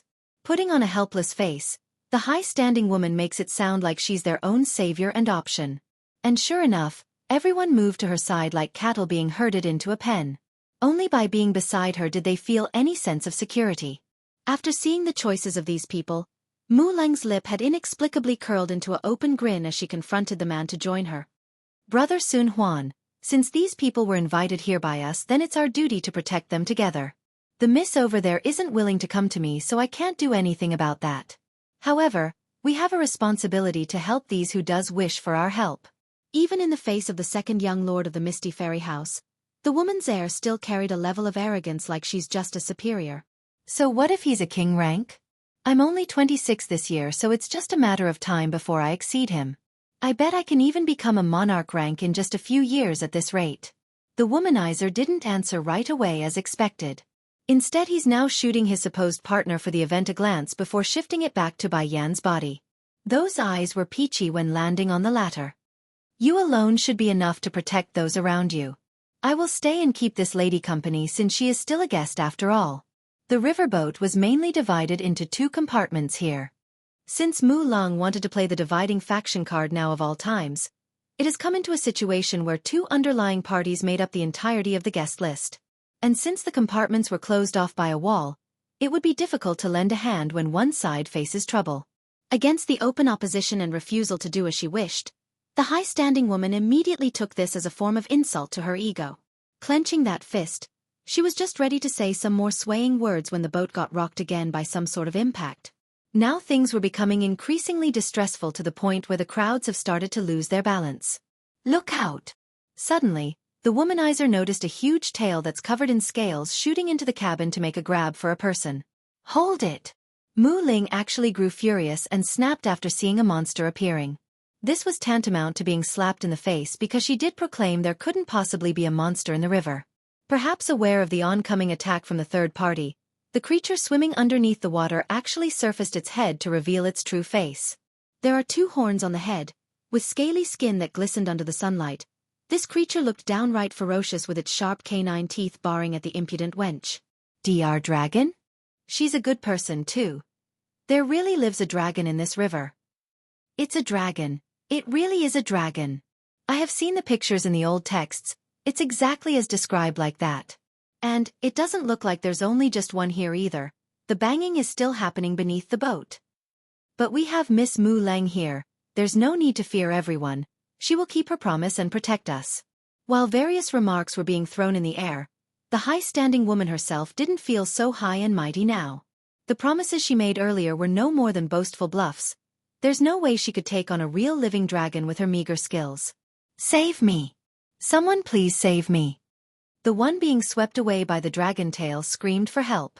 In her moment of panic, the girl's first instinct was to seek the assistance of Mu Lang, because she's the one who stood out the most and was at the forefront of the deck. Unfortunately for the desperate victim, her supposed savior didn't move an inch, only standing there without action like a hesitant bat. This reaction didn't go unnoticed by the girl herself, of course, which gradually caused the flailing and crying to quiet down due to despair. The victim may not want to die or be kidnapped away by some unknown serpent, but she's not so done in the head to not realize Mu Lang had no requirement to save herself. After all, they're not family or friend, merely guests of the same event. Eventually someone did make a move though. For a womanizer, Sun Huan doesn't disappoint in his title because he couldn't stand the idleness showed by everyone and rushed forward with his fists blaring power. The man may not be the best character around, but he sure knows how to show off his heroic side when it counts. Sadly, a dragon would remain a dragon. In one sweep of its tail after noticing the approaching assailant, the attacker was sent flying from the impact. Sun Huan was sent flying? But he's a lower-level king-rank cultivator. If he can't do anything, then who else is going to stop them? Numerous gasps and hisses could be heard from the onlookers who were too afraid to do anything, both from ashore and on the boat. Scram male, I only want girls. The dragon doesn't even flinch and showed a disdainful glare at the womanizer before diving straight into the river. Meanwhile, at the same time, the dragon that's been banging at the boat from beneath the water was also done with its deed. There's now a big hole in the side, allowing the river water to gush into the lower cabins. Ah! The cold water poured into Huan Yin's mouth after she was suddenly caught by another tail that came sweeping in through the hole. She wanted to struggle and break free. Unfortunately, her strength was nowhere being strong enough to resist as the lack of oxygen quickly left her sight blurring away. Am I going to die today? It was so hard for me to be able to cultivate too, but now, I'm going to die? Frustration and sadness plagued that pitiful smile as she closed those eyes in acceptance. But fate has kindness. Just as she's about to hit rock bottom, a hand suddenly reached out and grabbed her by the wrist. Before Huan Yi knew it, air, fresh and powerful air filled her lungs, refreshing her already muddled consciousness with life again. I didn't die? In that moment of her life, the girl could not believe her luck. She had already given up and stopped struggling underneath, but now her face was above water and gazing up at the sky. Then all of a sudden, a bolt of electricity zapped her brain upon remembering what had happened and the hand who helped herself. Before Huan Yin could ask those around where her savior was, the other girl who was also dragged into the water was thrown into the air and landed back on deck like herself. By this point the deck of the boat had been filled with people. They're all making apologetic looks as they watched the bottomless river. Who? Regaining some strength after collecting herself, Huan Yin hurries to search around. What happened just now? Who saved me? The faces coming back were very complicated. In the end it was the womanizer who decides to explain the details. It was the girl who cured you earlier. Up till now none had even bothered to ask the lady her name, so Yun Huan, womanizer, couldn't even state Bai Yan's name. What? The soaked girl anxiously grabbed onto the man's arm and scanned the area. But where is she? I don't see her. She's a good person, 3. She didn't come out. With a bang, Huan Yin's girl leg crumbled as she felt her body falling to the ground. There's so much pain in her eyes that she felt distraught at being the cause of someone's death. I owe her my life, twice at that too. I will go have the Elder Council come look for her. This river is far too deep to search with only us here. Clenching his fist hard, the womanizer Sun Huan still couldn't forget the brave image of Bai Yan jumping into the water at a moment's notice. He never thought someone would be so self-denying that they would sacrifice themselves for others. Brother Huan Yin, this wouldn't be appropriate. Mu Lang's wrinkled brow showed she didn't approve of the plan. Your brother's condition isn't very stable recently and the Elder Council is busy with their own matters. How can they come and save a single person? And she already entered the bottom of the river. There's no way she could be alive. The implication of those words were too obvious. Quit wasting time and effort because the person's dead. You shut up. The womanizer shoots a harsh glare at the impudent girl with his bloodshot eyes. He's fuming and easily provoked at the moment. At first Mu Lang still didn't know how to react, but that shocked look soon turned to disbelief because it's the first time the man yelled at her. And it's for a stranger. Mu Lang, I thought you were only a proud-natured person, so I didn't mind that part about you. At least you weren't conceited in my view. But now I've seen the truth. You cowered in fear. I can't fault you for wanting to keep yourself safe. After all, being self-protective is human nature. What I can't accept is you lying to these people who believed in you. If you weren't going to protect them, then why did you promise what you did? Mu Lung's complexion had turned pale at the accusation. She didn't know how to respond to the man's interrogation. Oh Mu Lung, I'm such a fool. To think I had wanted to pursue a woman like you. You're not a proud woman at all. You're nothing but a self-centered fake who knows nothing of kindness and promise. Trembling in the corner of her lips at the last part, the woman wanted to defend herself. Unfortunately for her, she didn't even get to chip in a single word before the conversation was cut off by the first girl who got swept into the water. I saw it clearly. The one who saved me is the lady from before. She's a kind person. To think she would go so far for strangers like us. That whimpering voice was crystal clear, so pretty much everyone on deck could hear her. Guilt could be seen across the board in everyone's eye right now. They didn't forget their ridiculing words from earlier despite having no reason to do so. Sir Sun Huan, if the elders aren't willing to take action, then I'm willing to send my family's elites to come help in the search. Me too. We can't sit back and watch when someone like that is in need of help. Meanwhile, all of this was occurring above water. Bai Yan, on the other hand, was busy confronting the two big lizards who caused this whole mess to begin with. In truth, she could have released her son to deal with them using the bloodline pressure at the start. In that case, none of this mess would have occurred. However, this was after all not the mainland. If she leaked her son's identity, then it wouldn't be good and might even bring danger along their way. So, here they are, out of sight and without anyone to pry into their business. Imagine the two dragons discovering the one they dragged away weren't some pretty damsel in distress. Rather, it's a ferocious beast that carried an even scarier beast that could make them tremble in great fear. She's a good person for... High Highness? The dragon struggles to speak under that pressuring aura. We really didn't know you were here. Please forgive us for being uninformed. Don't be fooled by that cute little appearance of the fox there wagging its tail. The amount of pressure the kids exuding towards the two were crushing. Downright torturing. Furthermore, there's also another unknown source of energy that the dragons couldn't quite get right somewhere. I'm going to only ask you one question. Bai Yan arches her brow. Why are you pulling those human women into the water? The lizards didn't answer right away. Exchanging a look with each other, they seemed to be conflicted on whether to answer or not. Son. Seeing the unwillingness of the two, the woman makes a faint smirk and urged her boy to go forward. It seems they won't talk, so you can go ahead and do it. Rubbing that paw together like a devious and sly fox that he was, Bai Shaochen readily walked towards the dragons like a predator facing its prey. Every step he took, the two would feel the pressure increasing twofold, leaving their heads unable to even get off the ground at this stage. I will speak. The gold dragon was the first to give in from the pressure. Shaking with great fear. It's because of our family's mistress. She's injured and needs the blood of human women to stabilize her condition. But because of her unwillingness to harm a human, her injury's been getting worse over the years till it's become life-threatening at this stage. Talk about poor planning and pure bad luck. If they knew by simply coming out for a trip would send them bumping heads into the royal family, then they would never do something this stupid. I beg you, please let us go. Mistress only has us around her. There's no other dragons living here. We can't die, or at least until our mistress meets the one whom she's waiting for. Pleading here was the other silver dragon. He's also the one who swept the girl called Huan Yin from underneath the boat after breaking a hole in the ship. Take me to see that mistress of yours. After a minute of contemplation, Bai Yan orders after finishing her decision. In truth, she's been sensing a familiar vibe around here ever since she stepped onto the riverbed. It's just that she couldn't quite pinpoint where it's coming from. The silver dragon grew hesitant due to being taken aback by the demand.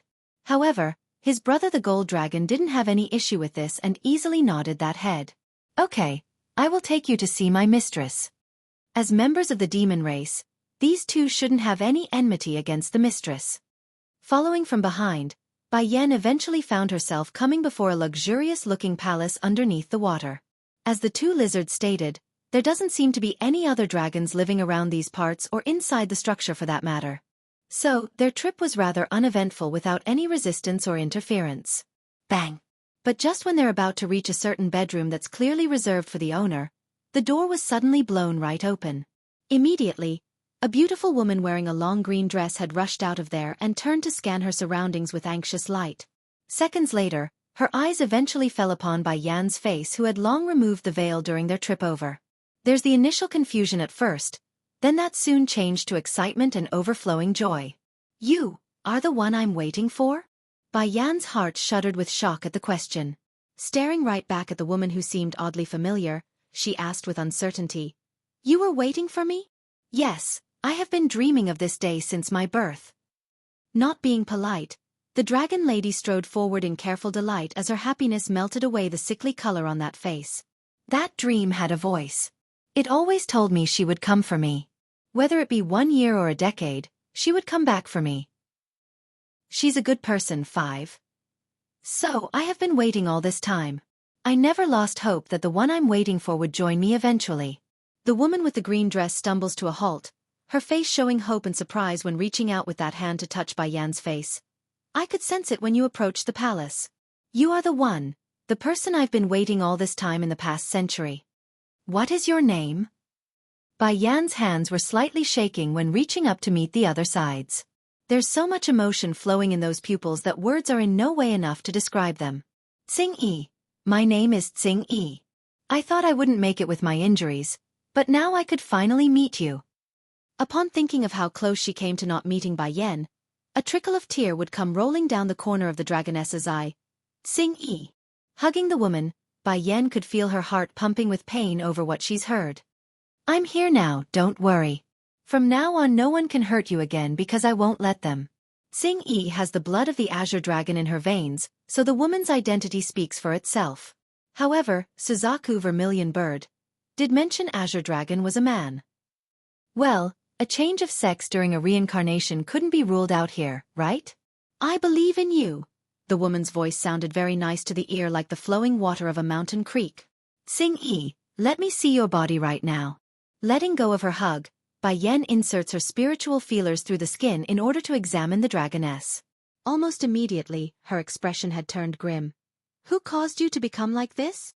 The current azure dragon could hardly be considered the great sacred beast that's been described in those stories. In fact, her life force was on the edge of flickering out. If Bai Yan came even a day later, it's very likely the dragoness would have died on her own. Casting that face down to the ground, Xingyi's aura turned weak and gloomy. The Misty Fairy House is home to a clan of dragons. Because of how well we are hidden from the world, the humans have never bothered us. Without interruption, Bai Yan quietly listens in on the story. 100 years ago, my clan had an infighting and my father was imprisoned as a result of the traitors among our ranks. They not only stole my father's position as chief, they also framed me, claiming I colluded with a human man and kidnapped my own father. It's funny they would say that honestly. How could I have colluded with a human to harm my own father? If the other clan members had just investigated a bit, then they would have known the man was merely my friend that I met on a trip. In the end, the rest of the clan members were swayed into hunting me, and nearly took my life in the following pursuit. Originally, I wouldn't have lasted long after the injuries I sustained, but I just couldn't accept my fate ending like that. From birth, I've been waiting for you, so I couldn't bring myself to die like they wished. Xingyi's expression looked lifeless and sad then, knowing full well about her own condition. I'm sorry, I can't stay with you longer. At most I can only live for a few more days. As for rescuing her father and reclaiming the clan, that's nothing but a pipe dream at this point. I will find a way to heal you. Bai Yan's complexion was seething with rage. Don't give up, Xingyi, I will definitely save you. I just need to find the right ingredients. Once I do, your injuries will immediately be cured with my help. Shooting up her eyes in surprise, the dragoness's voice became emotionally excited. I can really live?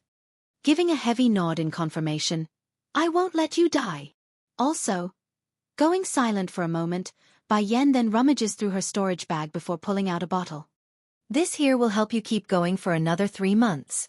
I will use this period to gather what I need. Do not give up until I return. Yes, mistress. Overjoyed in her smile, Xingyi collects the gift with careful precision. But please don't leave yet, there's something I want to do first. Can we form a contract? She's a good person, 6. Contract? Blinking her eyes, Bai Yan was rather taken aback by the suddenness of it all. Even so, she didn't refuse after recalling back to the events which took place when she contracted little Rice back at the bedside. Closing her eyes, Let's begin then. At the permission, the dragoness quickly pointed her finger over to Bai Yan's temple and allowed the stream of connection to bond together between mistress and familiar. And sure enough, the vivid scenes of the battlefield had once again emerged within the mind of the latter. This is my past life. No, this is my memory from 2 lives ago. It was then, while Bai Yan remains busy fussing over which life this was, a loud chaotic ruckus of metal and explosions had pulled her attention. Hurrying to seek the source, Bai Yan could see there are 2 opposing forces at a standoff. Almost immediately, she could recognize one of them. It's a young man wearing a deep blue gown with a very handsome contour of a proud general.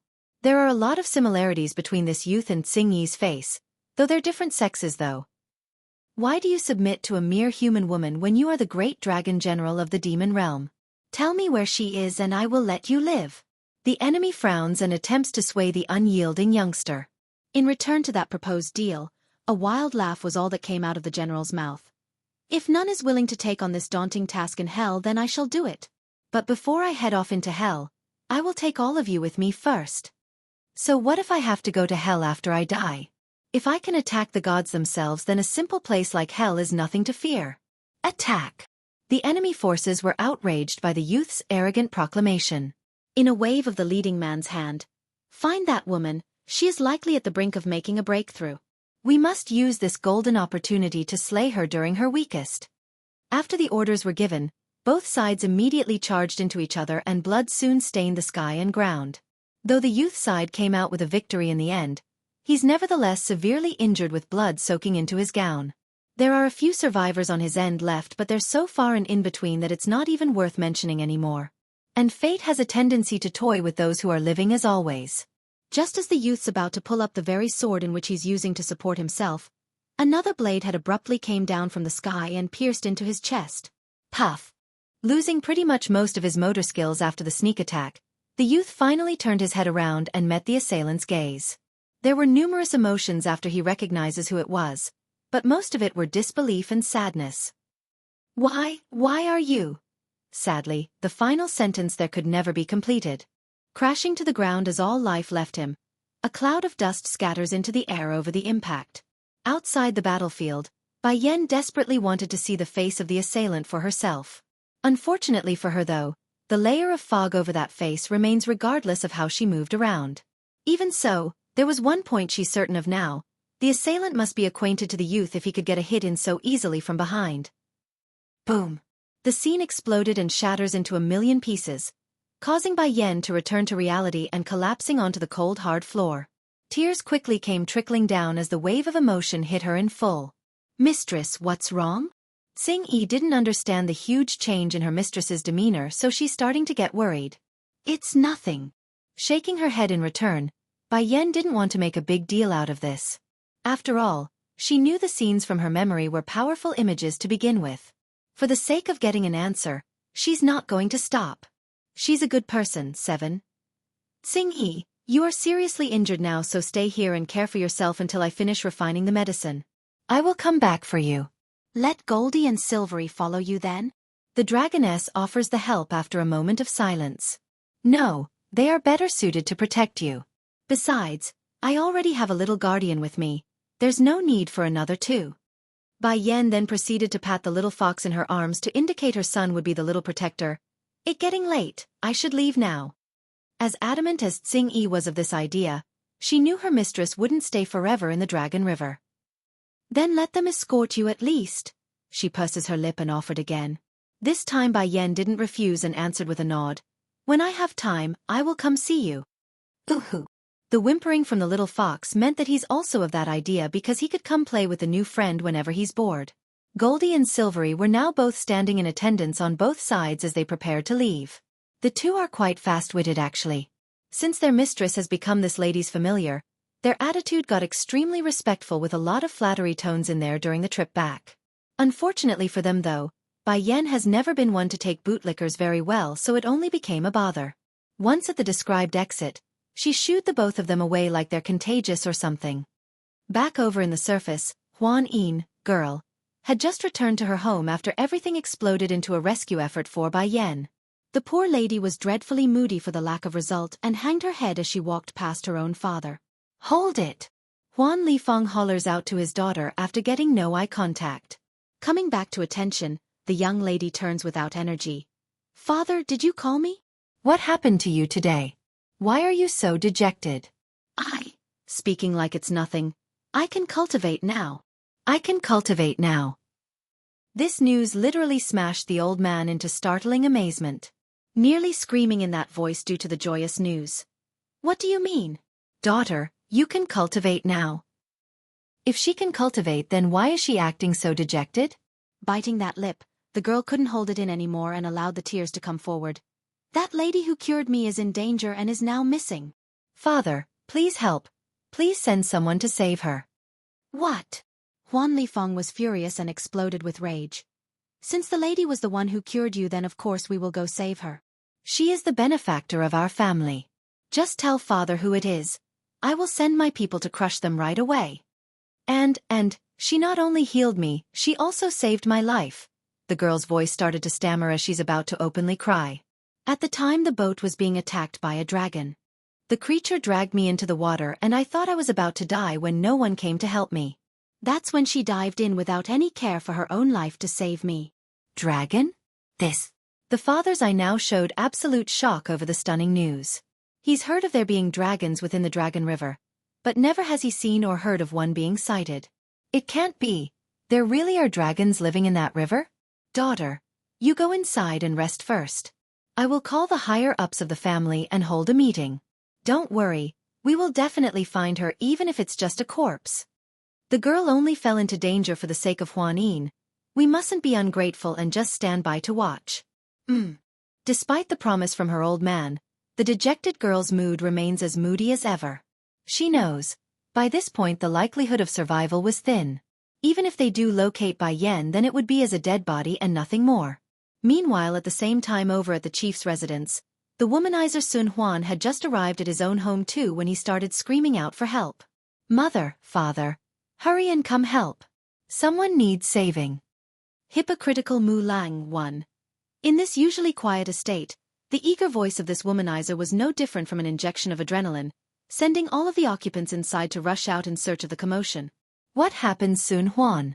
Jun Tianyu, wife, asks her son after seeing that urgent demeanor. Mother, he firmly grabs onto that arm. Hurry and go call everyone. Just now my friend's been dragged away by a dragon living under the Dragon River. Wah! The group of elders who followed from behind the lady of the house were all aghast by the shocking news. Their faces were either showing incredulous or disbelief. Dragon? The Dragon River is really home to a dragon?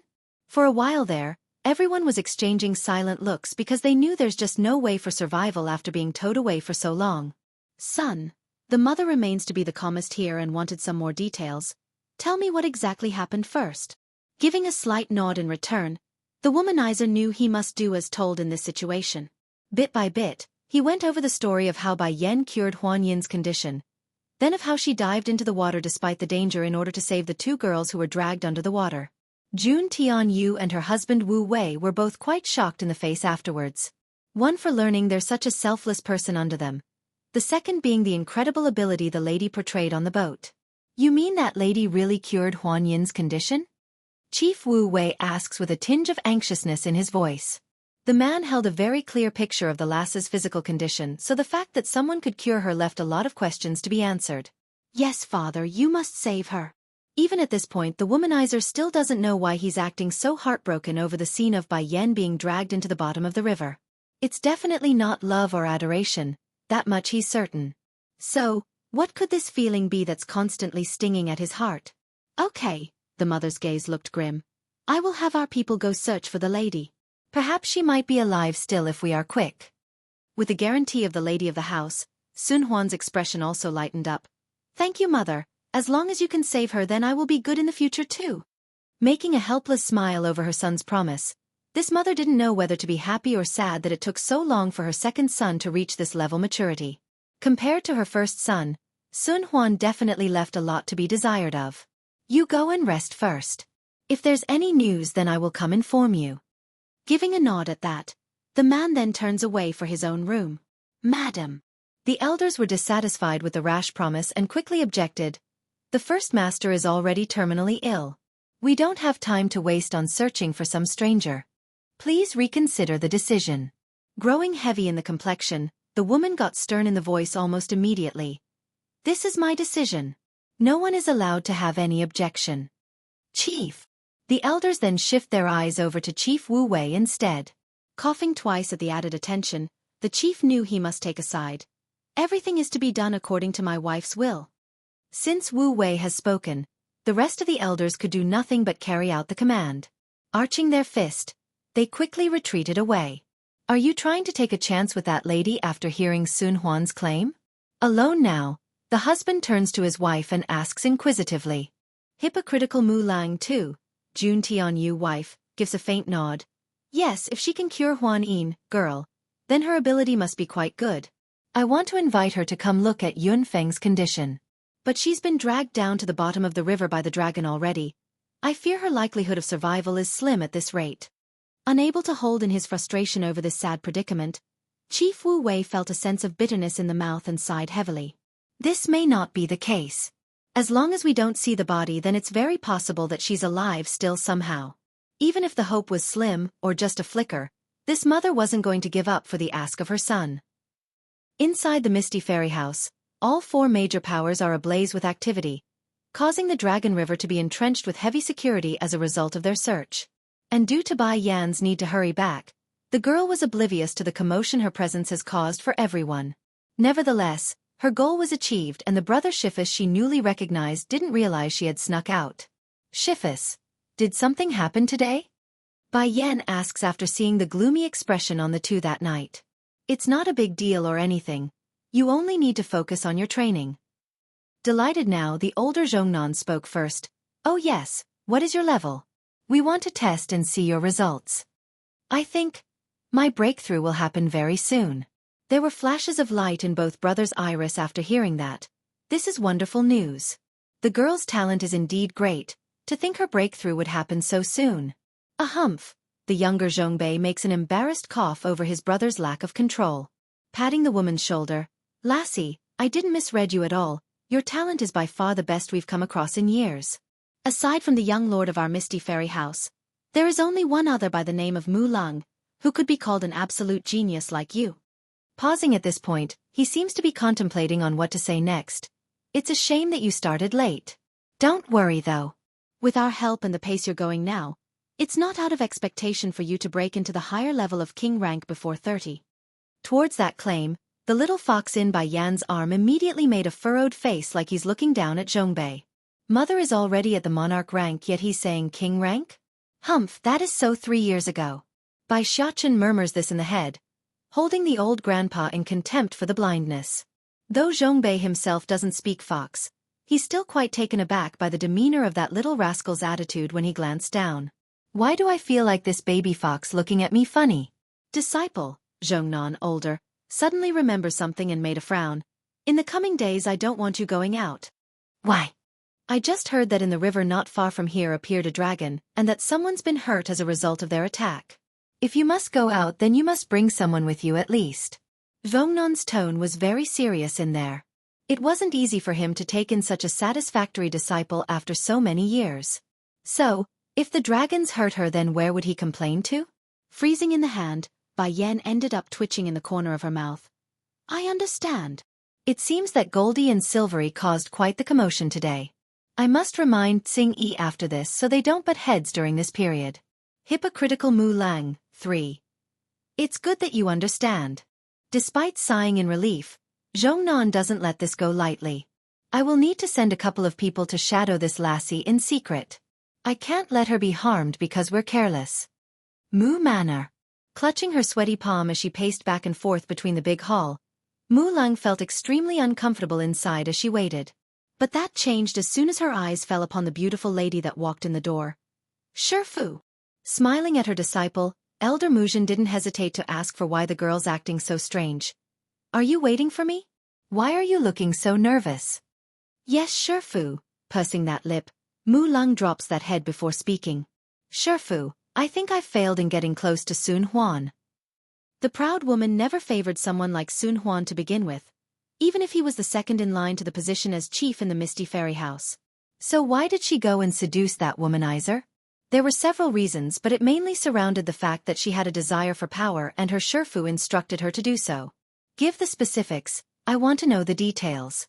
Stern and dark, Elder Muzhin orders. Bit by bit, the story of what happened on the dragon boat was listed in clear detail. Regarding the event that afternoon, the white-haired beauty has long heard of it before returning home. Just that she didn't know her disciple had made such a huge blunder where not only does her reputation would take a huge hit and plummet, she also lost the favor of the second young lord in the Misty Fairy House. Langer, do you know where you went wrong? Muzhin sighs at her disciple's carelessness. It's your boasting. Even if you didn't want to save those people, you shouldn't have promised anything. With Sun Huan's personality, he will definitely be dissatisfied you after learning the truth. Getting on her knees now, the proud girl now started to weep. Shifu, please help me, I can't fall like this after working so hard. Going silent, the old beauty didn't speak for the longest time. Go to the Mirage family's place and apologies to them. Though Huan Yin is only a relative of the chief's wife, the girl is highly favored by her aunt. In addition, Muzhin's gaze now turned sharp and fierce. You must marry Sun Huan at all cost. Now Mu Lang was absolutely shaking in her body after hearing her Shifu's final order. I understand. She only intended to string the man along at first when she originally got the order to seduce the person. Now it's obvious her Shifu intends to marry her off for real this time. So, how could she accept this ending? First of all, her own talent far exceeds that womanizer. Though their level still doesn't stand on the same level yet. But the age difference says it all. It's just a matter of time before she surpasses everyone. If nothing else, go back to your room for now. Muzhin waves her hand, signaling her student to leave. Yes, Shifu. Closing those eyes, the girl hides the unwillingness in there and retreated as told. Leaving the main hall, Mu Lang begrudgingly bypassed several of the long corridors before eventually reaching a familiar courtyard. But before she could reach the doorway for her own room, a guard had walked in from the side to make a report. Miss, I have uncovered the matters you ordered us to investigate. Well? Her brow arching into a glare, she sounded cold and intimidating. Who was it? Who was that woman who stole my limelight? She is the Ho family's daughter called Ho Xueqi, but when I went to confront the lady, she informed us that she didn't attend the event for various reasons and sold the invite slip to someone else. Who did she sell to? Mu Lang's expression was now getting hard and dangerous. We were able to locate the dealer very easily, and even managed to get a portrait of the woman according to the description he gave. Miss, please have a look.